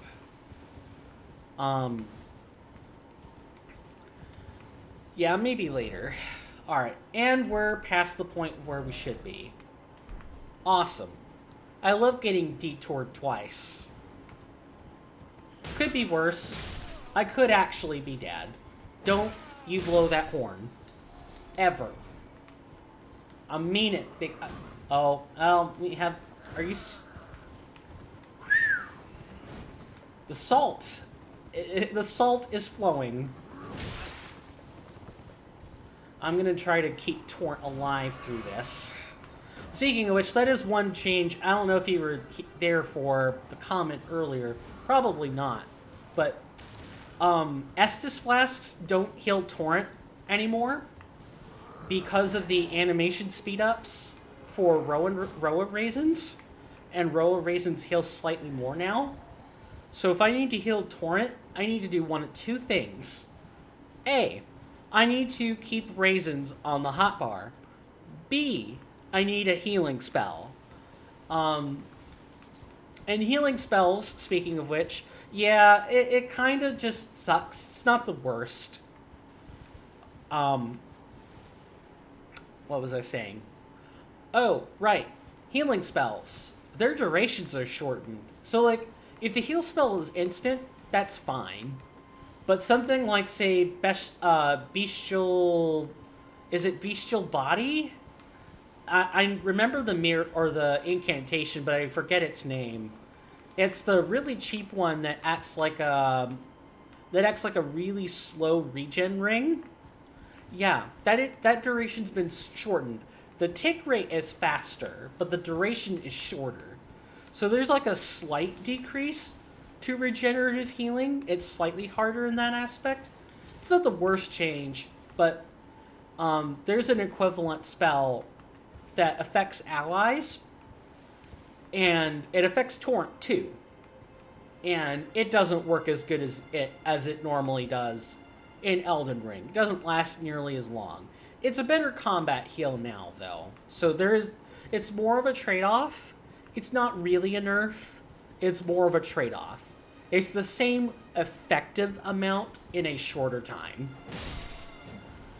But because the time has been decreased, it can feel like the heal is smaller. And I'm just not the largest fan of that. I much preferred Bestial Regeneration, I think it is.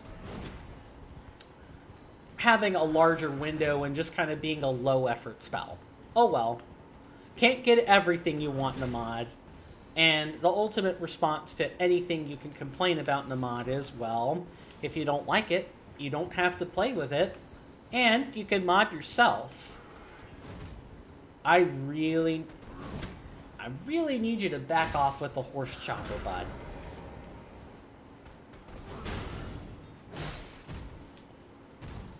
That right there is an example of a non-perfect deflect.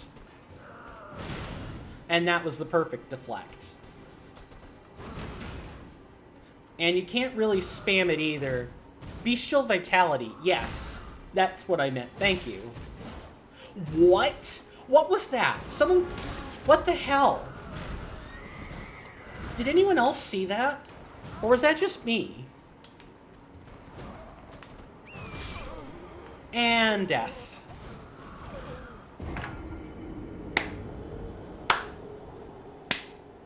Awesome. The lads did arrive. I would have just run. But did anyone see that, that Marauder teleport? Like, teleport back as they were rearing up? Yeah, that was bull. That was bull honky. I did not like that. You know what? It's break time, ladies and gentlemen. I mean, it's 3 o'clock on the dot anyway, so the stream's not over.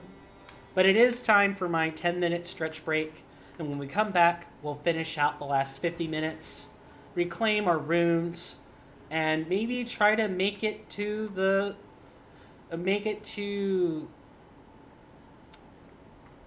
sorcery tutor sometime today.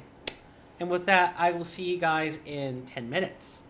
Go ahead, get yourselves some stretching, get a snack, drink, or in my case, some cough drops. And with that, I will be right back. Oh, nope, that's not what I wanted to do. Here we are.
Sorry about that. I'm back.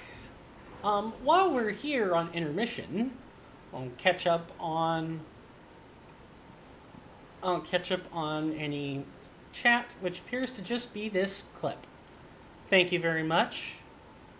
Teleportation. Let's see this. I am gonna mute this so that I don't accidentally blare this into like the stream and cause bad reverb. Thank you for clipping that, by the way, because that gets to go into a YouTube short later. Yup, right there. 3 seconds or like 4 seconds into the clip, maybe not even that long, and instant teleport. Awesome. Not awesome. It's insane. He teleports back 3 feet. I'm quite sure that's not supposed to happen. It had to have been a glitch somehow. But it's still... I don't know. It just threw me for a loop at the time. I was so distracted and so flabbergasted that I couldn't really deal with what came next, and so I died. Alright, let's get back to it, though. He's out here doing Naruto stuff, fighting you. Uh-huh. They got the armor for it, too. That's the strange part. They've got the armor for it. Just so we don't run into that again, like the whole nighttime thing, we're gonna make sure we pass the time until morning. Let's just, take matters into our own hands. Speaking of which, I don't know if I shared this with you yet, but when you die, you're familiar with the vanilla experience, where if you die, the time resets back to morning, right? In Elden Ring Reforged, in the patch just before this one, Kernifer actually got the behavior to where it'll only jump 4 hours. So if you're in early morning, it'll jump to late morning when you die. If you're in early evening or afternoon, it'll jump. It'll go forward in time. So to put that into a useful perspective, we know across that bridge at night is the Night Rider, or the Night Cavalry. He only shows up at night. Instead of getting 1 chance to fight, you get 2 chances to fight him. Isn't that just awesome? Same thing with the Deathrite bird. It's not just 1 chance, it's 2. Really nothing quite like it.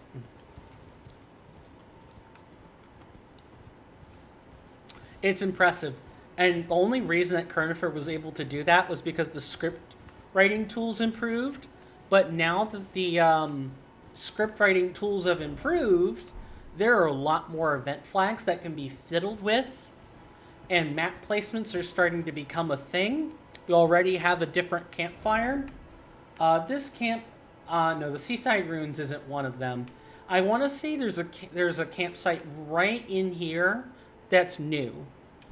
Like, we're just kind of getting our toes wet with what's changed. The nighttime spawns are literally terrifying for a new player. Yeah, you don't really expect them. Like, new players are aware of the time. If you go through the tutorial, the game makes you aware of the time. But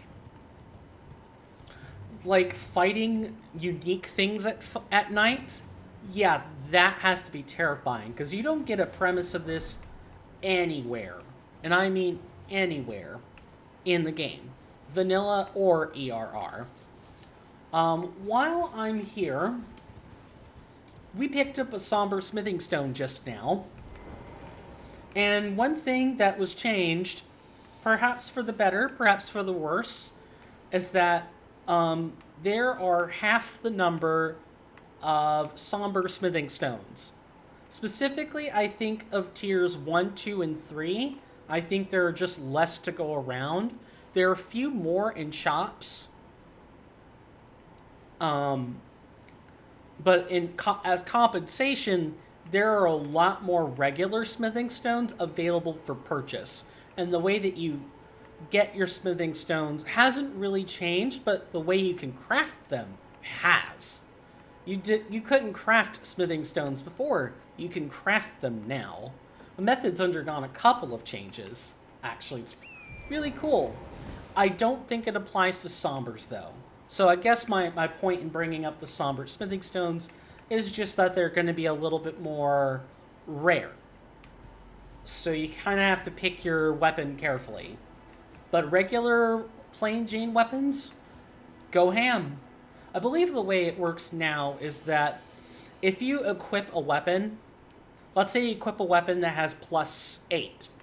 Like if you wait and don't enhance your weapon and get the magic rapier from Rogier, then you will unlock all of the smithing stones below it, as well as the ones that let you go up to +8.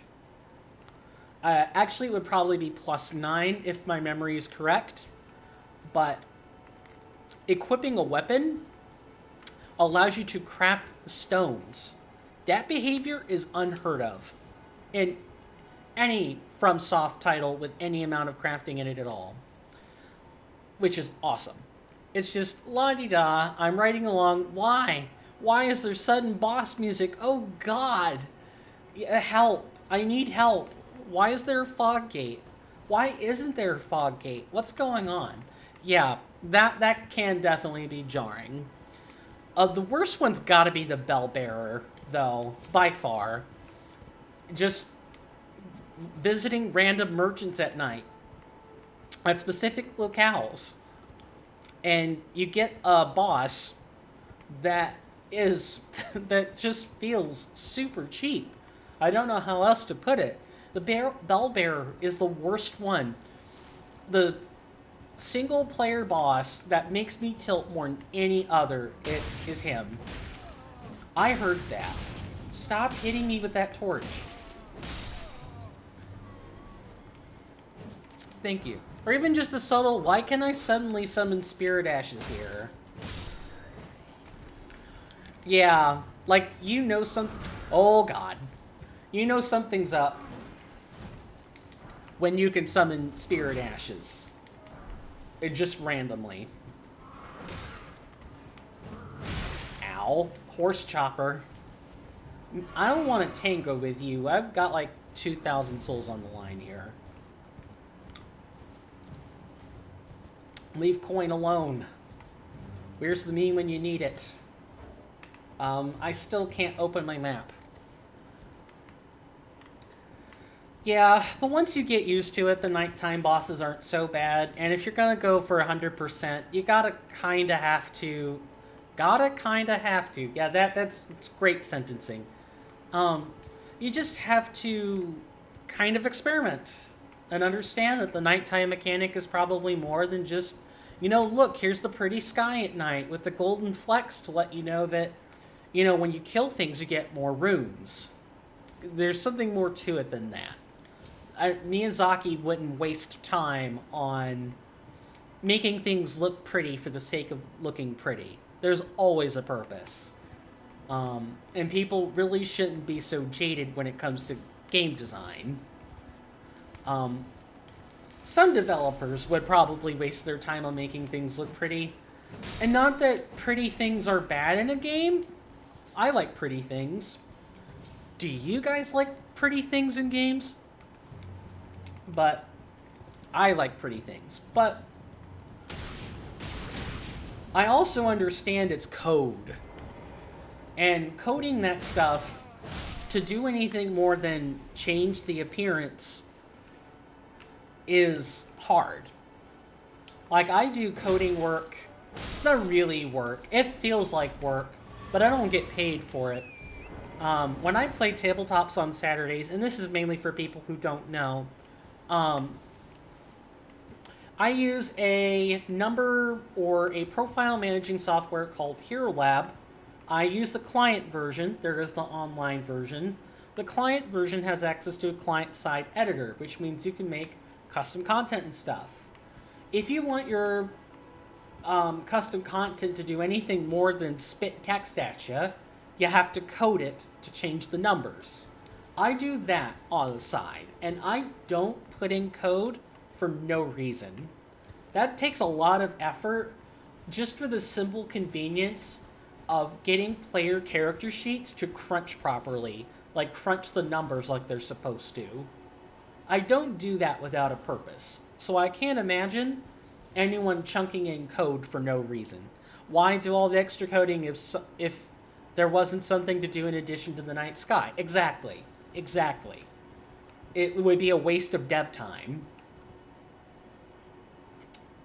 You do? You love when a game looks good? I love beautiful visuals, especially in FromSoft games. Agreed. They have a unique eye for scenery and Gothic-style artwork, and Eastern-style artwork too, if you count Sekiro. Even the Celtic-inspired art in Elden Ring is inherently beautiful. But of course, that beauty is juxtaposed with pain and fear with enemies, and understanding that that art takes a lot of time, and that art can even crumble away. They put time in on the smallest things. FromSoft is a good company. They make good games. You just gotta give them time to do it. It's like, there's a series that I'm really hoping that Nintendo, and I think Camelot is the studio that makes it. It's a little pair of games called Golden Sun. It's actually a trio of games, but no one talks about the third one. Golden Sun is a turn-based RPG that it's purely simple and straightforward in what it does. It is an RPG with a detailed story, and the art looks good for a Game Boy Advance title. But it takes a lot of time to get the plot in that game, to understand how the plot all ties together, especially in the first two. I don't know about the third one. I have the third one, and I'd love to get DS capture software to play it. But the first two games were designed to be, what is it, The Tale of Two Towers? Or The Two Towers? It's the Lord of the Rings plot, where it kind of takes multiple games to explain the plot. Yeah, Golden Sun does that, and it does it really good. The two games are definitely worth their purchase price. But the series has gone just so long without a remaster or without a new game. I think Dark Dawn, that's the DS title, was like in the mid-2010s. It's a long time. Or maybe even earlier than that, like 2008. Long time to go without a title.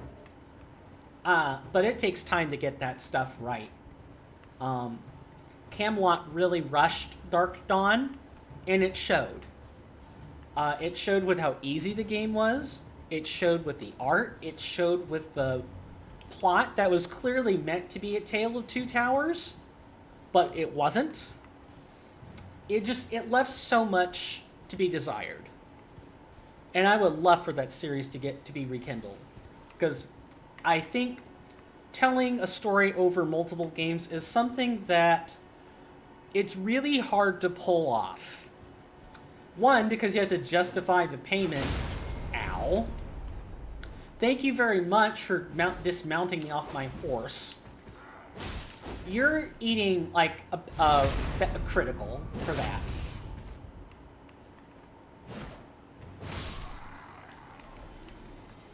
It's something I miss in games, where people didn't mind waiting for the story to be complete as long as it was good.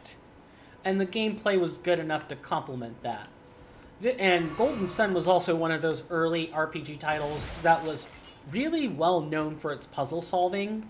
Pushing blocks and other Zelda-esque type things seems basic, but the way that it chooses to tell the story through its puzzle solving is amazing. You feel like you're actually using powers to push and pull things, or you're filling up buckets. Yes, we did. Golden Sun, Dark Dawn. We sure do. And Dark Dawn does also have some good puzzles, but they're fewer and farther between each other than in the first two games. At one point, I believe we did also have Golden Sun: The Lost Age.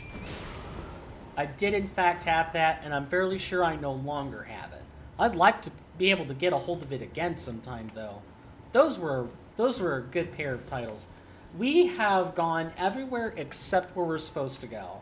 We should fix that. We're even back across the bridge. We even managed to get it on our map. Wow. Well, you know what? I guess since we're here, I'm just going to go ahead and get whatever's in this caravan. Yeah, I know. I'm so bad at that.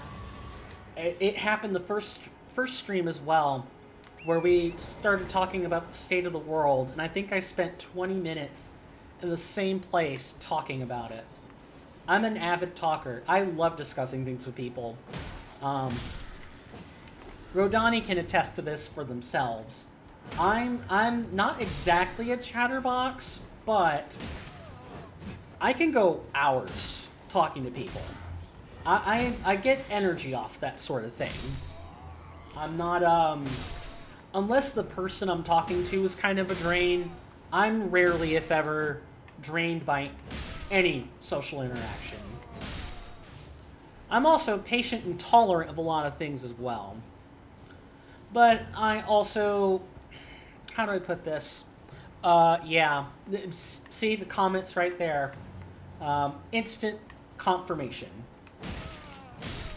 But on the flip side, I don't necessarily... That's how you knew that you were the extrovert and I was the... Or that I was the extrovert and you were the introvert. Exactly. On the other hand, though, I don't exactly go out of my way to seek conversation. It's not that I'm not a friendly person. I love talking to people. But I know that not everyone's like that. And I don't just go talking to random strangers. That's something you do when you're 12. When you don't know how people are, and you're an extrovert yourself, that's what a 12-year-old extrovert does. They're chatty with people. And I think I was like that earlier on in my childhood as well. But then I eventually realized that not everyone was like that. Some people get very taxed. Even when the conversations are the most benign thing in the world, just the interaction itself is draining. And that's when I realized I should tailor that extrovertedness toward being considerate for others. And so I don't just talk to random strangers. If they talk to me or, we're sitting awkwardly at the table for 10 minutes, which is what happened with my friend Ronald. We kind of just started sitting at the table, and then we slowly just started talking to each other. Okay, then I'll gab. But if it isn't one of those scenarios, I tend to keep to myself. I'm helpful. I give out directions if I'm able to, but I don't just start talking about random subjects with random people. A lot of words to say the simplest things, I know. And thank you. I appreciate that. I know not everyone is a considerate extrovert, but people aren't inherently trying to be evil about it either. That's just the natural clash between people who are extroverts and people who don't know... people that don't know whether they're dealing with an extrovert or an introvert. You just don't know until you start talking. It's how social interaction is. You don't know if you're going to get along until you talk. Or you observe them in action. You don't know who you're dealing with until you actually start asking the questions or sit back and observe. One of those two things has to happen. And I think people forget that sometimes. People judge by appearance.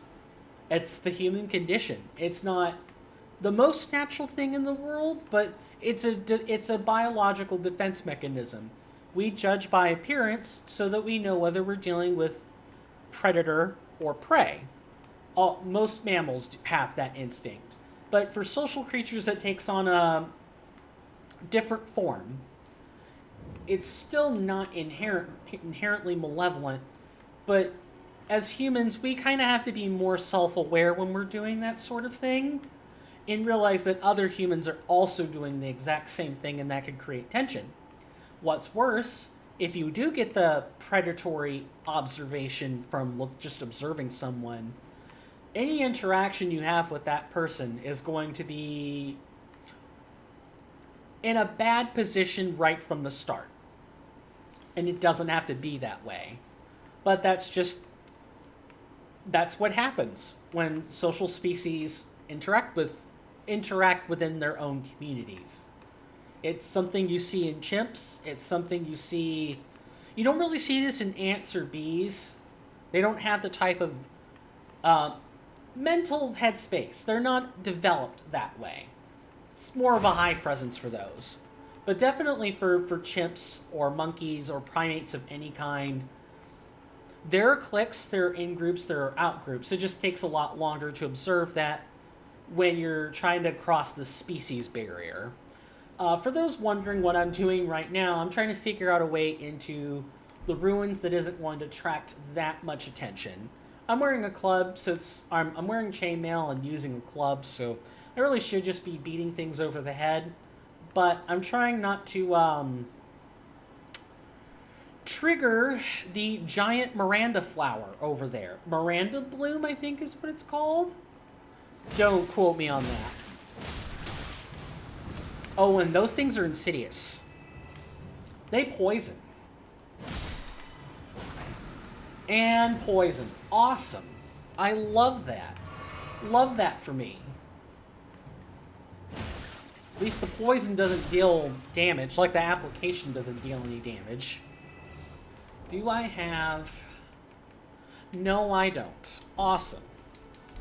I guess we're kind of going to slowly rot out from the inside. So, one nice thing. Giant Miranda sprout, by the way. You're right. A bow would be awesome for this. Thank you very much for that. Sometimes I don't always think things through. I was going somewhere with a train of thought, and I completely forgot. Oh, right. You guys notice how the status gauge, the poison ticking down, it's on the left-hand side. It's not in the middle of the screen anymore. Or like the bottom center, it's on the left now. From what I remember, Kernifer took inspiration from somewhere for putting in the bottom left. I don't remember where. I'd have to go dig up the post. But I know that when this change was touted, this was one of the things people clapped for, was this. And I'm going to run out of flasks before I get to where I'm supposed to go, just so I can die. You make a decent gaming pair. Yeah, we do. I can sit back and observe while you scout ahead, or vice versa. We cover each other's pitfalls. Alright, just walk into that. Unless you're not. I don't know.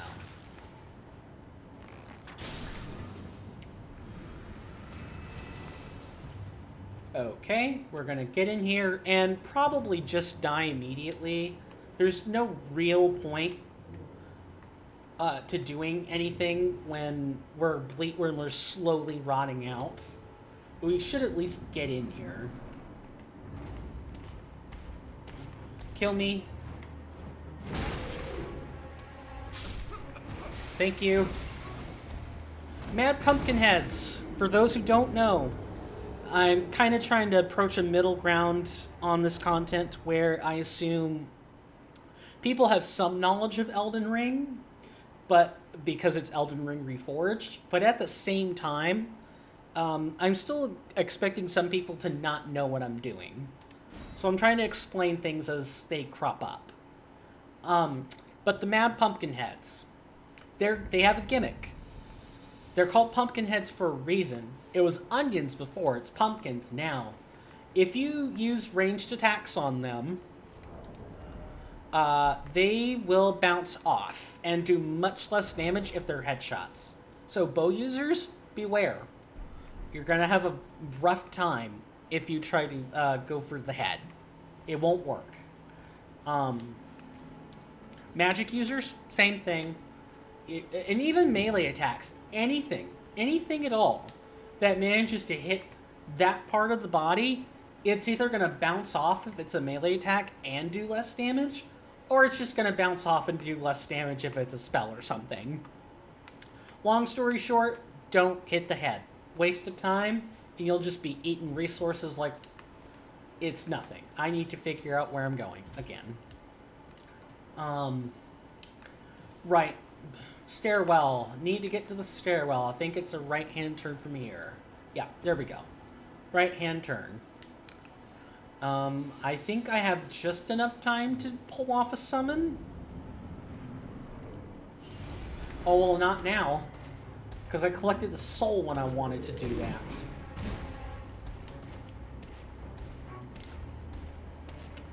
that. Mad Pumpkin Heads come in 2 flavors. The one we're fighting now is the flail variant. There is also a great hammer variant, however, and both of them suck equally, but the flail one is worse. It's faster, and on top of that,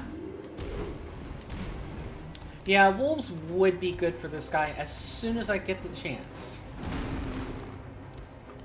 There is some wind-up. They're still pumpkin heads, but as you can see, the attacks aren't slow either. And I just can't seem to get any clearance for a summon. Because it does take a second.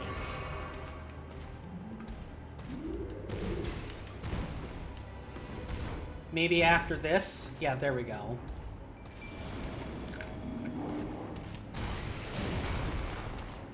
Now if I can just get him to turn around.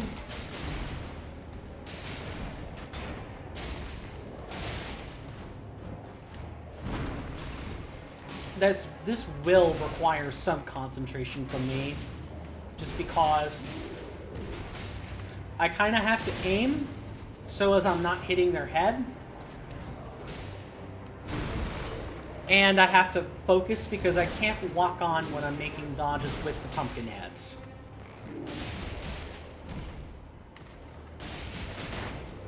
Yeah, summons have to be in the first few seconds or after you enter. That works sometimes. In the dual pumpkin head fight, if you try that, you're gonna get hit with a spear toss instead.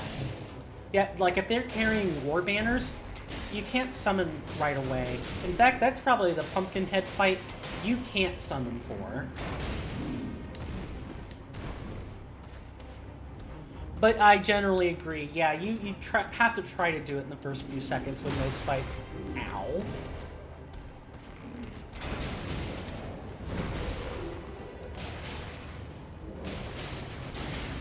I have to try to get their knee. Ow.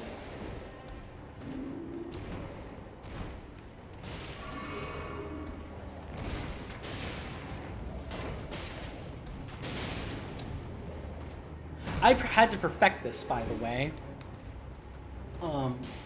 When I fought the Pumpkinhead duo, I had to get good at firing at their knees and kiting. Really hard. The only thing you have time for is like a single shot in this fight.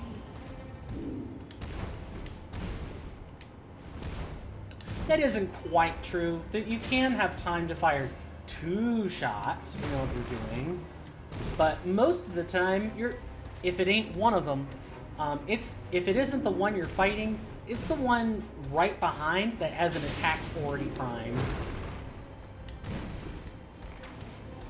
Oh, right, the short bows still have that weird fire after rolling bit. I have to be careful.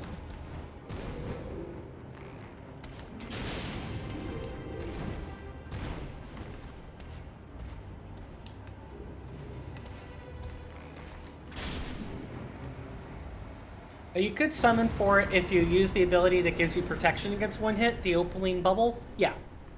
That is, or like a perfume or something. That also works. And there we go. Thank you. Short bow is incredibly useful.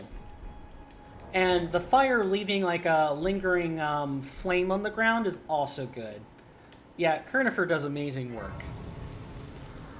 So, now that we're here, we can now see what's past the storm. For veterans, you know exactly what I'm getting ready to reveal. For those that are new, I'm going to let the door speak for itself. Although I alluded to it earlier. Hi there. Why were you stuck behind here? How long have you been here? How did you survive? Where's your water? Let's talk to her, though, and quit asking questions. Tarnished, are we? I wonder you should turn up here. I am Selen, her sorcerer, quite plainly. Why are you here?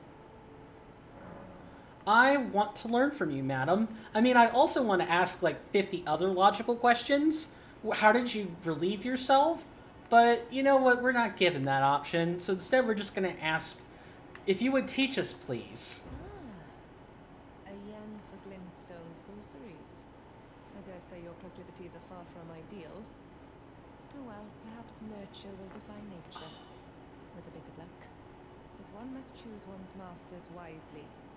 I was exiled from the Academy of Rea Lucaria as a reviled, apostate witch. Do you still wish to learn from me? At this point, lady, I will take anything. I will take the kitchen sink if that is what is needed. Well, you are a piece of work. Very well. You are now my protege in glintstone sorcery. But I refuse to coddle or cast kind words. Never. Anticipate grievances, young apprentice. Better than not getting to learn anything. All right, so spells. Let's talk about them. This will kind of be a good place to sort of relax for a second. So, in Elden Ring Vanilla, you purchase your spells. They have minimum requirements, and that was pretty much it. Nothing special. As far as I know, the basic mechanics of the spells are the same. Glintstone Stars homes in. Glintstone Arc is a wide-sweeping projectile. Glintstone Pebble is a fast-firing, cheap projectile. So on and so forth. Glintstone Pebble, on top of reducing I don't know if this is still in play. It might have been removed, but Glintstone, anytime you're using Glintstone magic, one, you'll apply a debuff to the enemy, where the first spell won't hit quite as hard, and then they will take increased magic damage for the next X, I think it's like 5 seconds, or the magic resistance is dropped by an amount for 5 seconds, something like that, and your future spells will hit much harder. Glintstone Pebble recently, I think as of 4 patches ago, has the distinction that it will generate additional FP on hit. So, FP regenerates in Elden Ring Reforged. It just does this naturally. Nothing required. If you strike something in melee, or with a melee weapon, then you will get additional FP back. Think Aldrich's Sapphire Ring, but just available all the time. Or like the Handmaiden's Dagger, something like that, where you just get FP per hit. That's awesome. Glintstone Pebble will increase your regeneration rate on FP on top of everything else. So not only is it cheap, but also you hardly expend any resources to cast it, in exchange for smaller damage and, all the usual trade-offs that one makes when casting magic spells. This is great. We're going to be making fantastic use of this. However, spells are only half our problem right now. We have access now, but we are missing out on the casting implement. Thank you for the gesture. Yeah, after you buy something from her and leave, you'll get a gesture for it. We don't have a casting implement, and the game won't just give us one. We have to go find it. There are 2 places where we can find a casting implement. One is over in southern Limgrave, which is probably our next stop. We're going to be able to find a staff here that will do, that will allow us to use our low intelligence to cast effectively. Our other choice is going to be just past Limgrave altogether into this other region. We'll eventually find a campsite. The hold yet, right? No, we have not gotten access to the hold yet.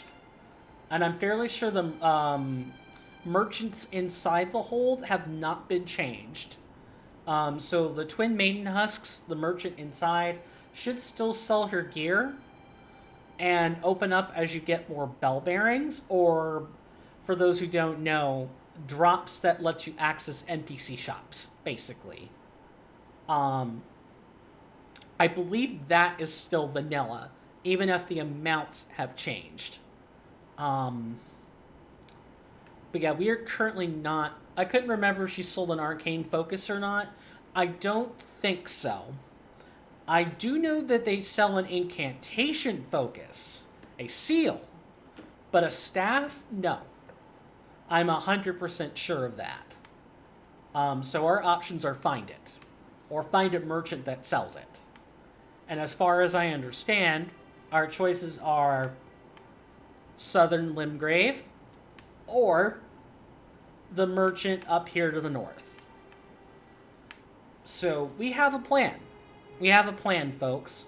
But we have to survive until that point, which isn't going to be super bad. One of the nice things about Elden Ring, for those coming from like Dark Souls or Bloodborne, is it's less linear. Meaning, the game told us in the beginning to go over to Stormvale Castle. That's this right here. In case the golden rays weren't super clear. We don't have to do that. We can go anywhere else. Imagine Dark Souls 3 while also skipping the first tutorial boss. That is an excellent experience. Imagine not being clubbed down and being able to upgrade your stuff right away. Just to kind of put that in perspective for everyone else. Now, I've withheld leveling up. I have not put points anywhere. We're still at 10s. You can get a staff from the Demi-Human Queen in the the Weeping Peninsula, exactly. That's where I'm going next, because I certainly don't want to break and head towards this. So, unlike in Elden Ring, I kind of need to go meta here for a minute to sort of explain how Elden Ring Reforged has changed some things. So, normally areas get a tier. That's how the code describes it. And that's how the scaling works when it's no matter what new game you're part of. Limgrave gets a tier between 1 and like 6. There are 21 tiers in the game. And those tiers are assigned to various parts of the region. And certain bosses also get their own tiers. For example, Melania has the highest tier. Kind of spoilers, but she has the highest tier at 21. She's the hardest thing in the game. Not even Elden Beast is assigned this tier. I think it's just 1 or 2 tiers short. Melania is really hard for multiple reasons. In Elden Ring Reforged, what Kernifer has managed to do with the tierage, the way that it's assigned, is someplace like Landell has a tierage of 11, but the regions after it, like the Hallex Tree or, the mountaintop of the Giants, those have like tier 14 or 16. They're hard. They're scaled up. The tierage determines the scaling, is basically what it is. The higher the tier, the more the boss is scaled up, the more that the enemies are scaled up. And sometimes the tiers don't line up, they don't scale nicely. They're not smooth. Landell, the capital, is like 11 or 13, yet the places after are like a 15, 16, or an 18, which means there's a difficulty spike when you go past Landell. That's the intended effect, is a difficulty spike. What Kernifer has managed to do is take that difficulty spike and tone it down. Not by inherently changing the difficulty of anything, but just by changing where the tierage is assigned. And modifying the tiers of a few things. I think I don't know who they are yet. They have only managed to just tinker with a few tiers at the moment. I think Landell was spiked up a little bit in preparation for the later game areas, whereas something like one of the river wells that you can find that leads to the underground has been toned down slightly, so that if you bump into the river well, you're not immediately out of your depth. There's still scaling. It's smoother. It's a smoother experience, I guess is what I should say. Which is great. FromSoft is a good company and makes great games, but Elden Ring has a lot more signs of rushed work than Dark Souls 3, and that's just due to the game's scale. There's not much more to say than that. When you have a bigger game, you're going to get more bugs. There are going to be parts of your creative process and vision that don't have time to get fitted in nicely. So they just stick it somewhere and hope it sticks, hope it's right, or, hope to patch it up later, which is what a lot of games do these days. They hope to patch it up much later when there's a bigger development team behind it. And that's fine. That's perfectly fine. I do not blame FromSoft for the decisions they make. I don't blame Miyazaki for his creative vision. I blame no one. It's just logistics. But when someone can come behind you and fix your logistics and use your base to make a better game, that speaks a lot to, one, how good your game is already, and two, the inherent pitfalls of making games as large as Elden Ring. This tiny little region of Limgrave is... we don't even know it's called Limgrave yet, but spoilers, I guess. Is maybe a sixth or an eighth of the total places you can go in Elden Ring. There's lots of content. And so I don't fault FromSoft or Miyazaki or his team for any of it. I just want to appreciate. I wanted to give some insight into how the mod works, so that people can better appreciate the difference between the base work and the mod, and how much effort it takes to consider the intention of the base game while also breathing quality of life into it.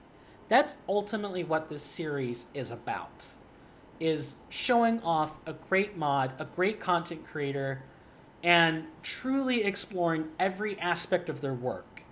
And the nice thing about Elden Ring Reforged is that it also serves the same purpose as playing Elden Ring by itself, because the story is the same, the characters are the same, the quests are the same, the way you get from point A to point B is approximately the same. You can still experience the same great journey with the same plot, just as Miyazaki intended it, in the way he intended it, while also having the necessary quality of life breathed into the game for a smooth experience. I look forward to future modding projects on Elden Ring, like Convergence or some others, that are going to do more than just change quality of life or extra features. They're really going to turn the game almost into something else, or keep its spirit, but change how it's displayed. I look forward to that. Forward to how the process for those mods is going to play out. But we're here at Elden Ring Reforged now, which that's what I want to focus on. Just staying within the intended vanilla vision while also working within quality of life is a great hallmark of what a great mod or content creator is, in my honest opinion. It strikes that balance between the game's original vision and good and bad. The original vision for better or for worse, while also breathing a breath of fresh air and allowing the player to experience something new. That's what I like so much about Elden Ring Reforged. And I hope to show that off a lot more as the series continues to progress and advance. Coming back to the comments for a second, my apologies about that. My complaint is that the market has created an environment that forces fast production on large-scale projects that result in half-finished product. And then when the modding communities come behind and fix things, often for free, the large companies often end up opposed to them or banning their use. I wish they would consider opening up to hiring or paying the communities to beta test. There were beta tests for Elden Ring, but more is better than less. Give suggestions, geez, and bring with them the desires of the gaming community at large so we can be listened to. Yeah, exactly. It's not perfect. The system is good, but yeah, the market specifically has done this weird thing to games where, how do I word this? And I need to think carefully before I say it.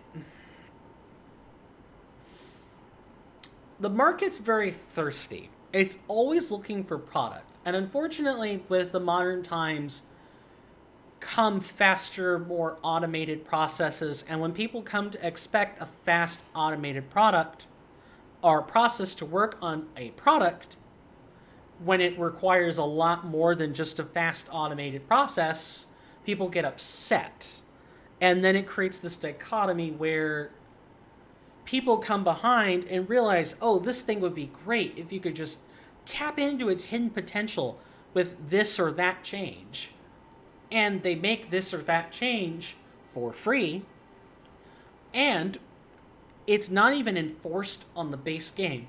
No one in for Elden Ring Reforged is saying you can't enjoy the base game. You can either choose to install the mod or not. Your choice. But when game designers and programmers get upset that someone's meddling with that vision, and then do more than just get upset, they do things to actively inhibit people from creative expression and changing the game to a state they want it to be in. Because that's the thing about, if it's not a service like an MMO, and it's a single-player game like this, granted, there is PvP, so there is that to consider, but that can be worked around. And by worked around, I mean people can play it single-player. Exactly, yeah, people can play it single-player. It creates an us and them situation where maybe if companies weren't rushed to put out a good product, there would never be groups at odds with each other in the first place. There's an example like this starting to work with a company like EA. The Sims 4 team recently started working with a YouTube community they've called the Simmers. to help them design and build the new expansions, kits, etc. To the point that even some of the lots and sims are being designed by the YouTubers you can watch and follow who play the game for a living. They're the people who know the community best and are hoping to bridge the gap from company to consumer. Yeah, exactly. More companies need to do something like that. It doesn't work with every game. I kind of can see the logic for it not working with a game like Elden Ring. Although Elden Ring in particular is probably a game where I'd be more in favor of saying it does work. You just have to have designers who are willing to listen and understand that they're selling products to consumers. Their creative vision isn't always going to be received well. And it can be of no fault of their own. It can be perfectly because it just didn't work out in execution. And the consumers would like that fixed in some way.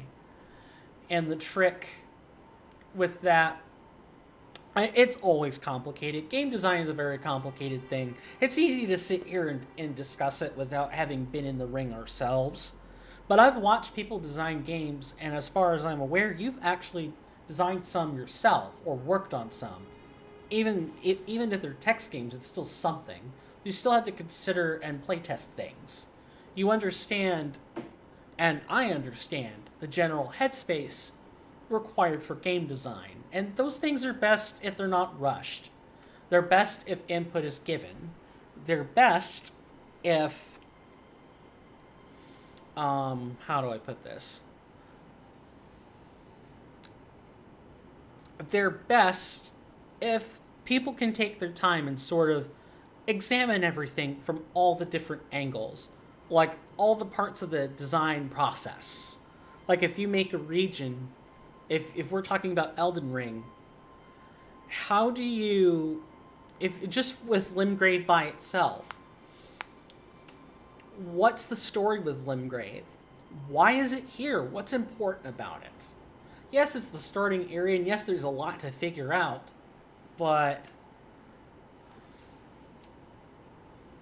if it doesn't seem to have any relevancy to the player after they've explored it, there's no reason for it to be there. The design space would have been better spent on something else, and if something hadn't, if there had been more input, perhaps devs would have come to a similar decision and not implemented it, or figured out a way to say, and I suppose it's the inverse, is how is this area important in the context of the game? Why does it matter? That's the ultimate end point. The game design is all about that. The process from start to finish.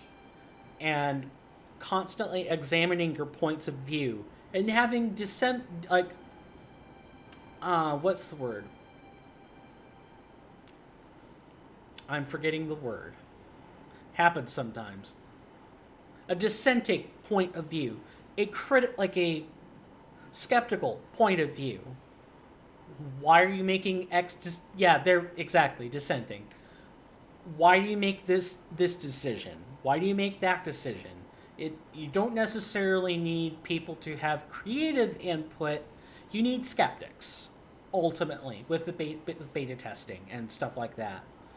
You need people who can sit there and tell the devs honestly why. Why? Is this important?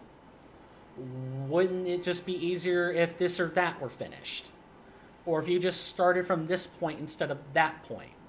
Or if you used this feature instead of that feature? It doesn't have to get that involved. And it doesn't have to tread on the grounds of the creators or devs' intended creative vision. It doesn't have to get that involved. There can be a fine balance between those two things.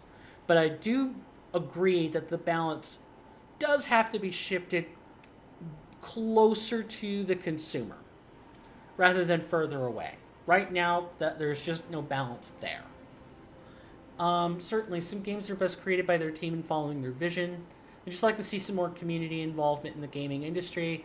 A lessening of the feeling that the games these days are designed to be partially finished and fixed later, especially with those fixes or finishes come in the form of paid DLC. Exactly. Exactly. Or at least if it has to be finished later with paid DLC, at least make sure that the game world makes sense without your DLC first. Like with Dark Souls 3, the Ringed City DLC was meant to be in the base game, and they just never, they ran out of budget and funding to include it in Dark Souls 3. So they already had that stuff on the back burner ready to go when they ran out of funding. And the game world made somewhat amount of sense without that stuff being there. They were able to change the game world to fit that. And so it was fine.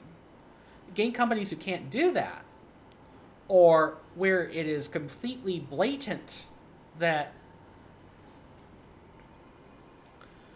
it's meant to be finished later, or they're really wanting to offer a service instead of a product, that's where the fault is. As this has been a good discussion, I'm thankful that you've offered interesting and complex opinions, and though my associate and I are talking quite a lot, and we're kind of verbose and detailed about it, people are more than welcome to join into this ring as well. As good as this discussion has been, I am over time by about 15 minutes. So what we're going to do now is see if there's anyone on Twitch that we can go host. I'm still a little bit too fresh for a raid. But if I see someone in my list of contacts that we can host, that would be great. I don't really see anyone that fits in super well, so I guess I'm going to let the auto host take it from here. Thank you guys so much for coming back. Thank you to Vault for the tier 1 sub again. I really appreciate that too, especially that. But everyone else's contributions are also equal. Next time, we won't be streaming Elden Ring. I'm following someone named Lulu Lovely. You could host if you felt like it. If not, it's totally fine. Let me take a quick look at that. Why am I opening up a separate tab for this? Let's see. I'm gonna just mute it so I can see what it is. Sure. I don't see why not. It is taking a second for it to load, but I don't see why I can't do that. Lulu Lovely? Oh, okay. Wrong spelling. Got it. So it's spelled... Oh, she's just chatting at the moment? Okay, I think I'm on the right track then. Sure. We can host her. Next time on the stream, which will be Friday, we'll be playing some Blasphemous, which is a 2D or a 2D platformer. It's 2D Dark Souls with obscure game mechanics, graphic imagery. So if you guys are sensitive to that sort of thing, maybe don't come on Friday. But it's made by a company called the Game Kitchen. They're a nice indie company. I look forward to showing that to you guys. But yeah, I'm gonna go ahead and turn you guys over to Miss Lulu Lovely.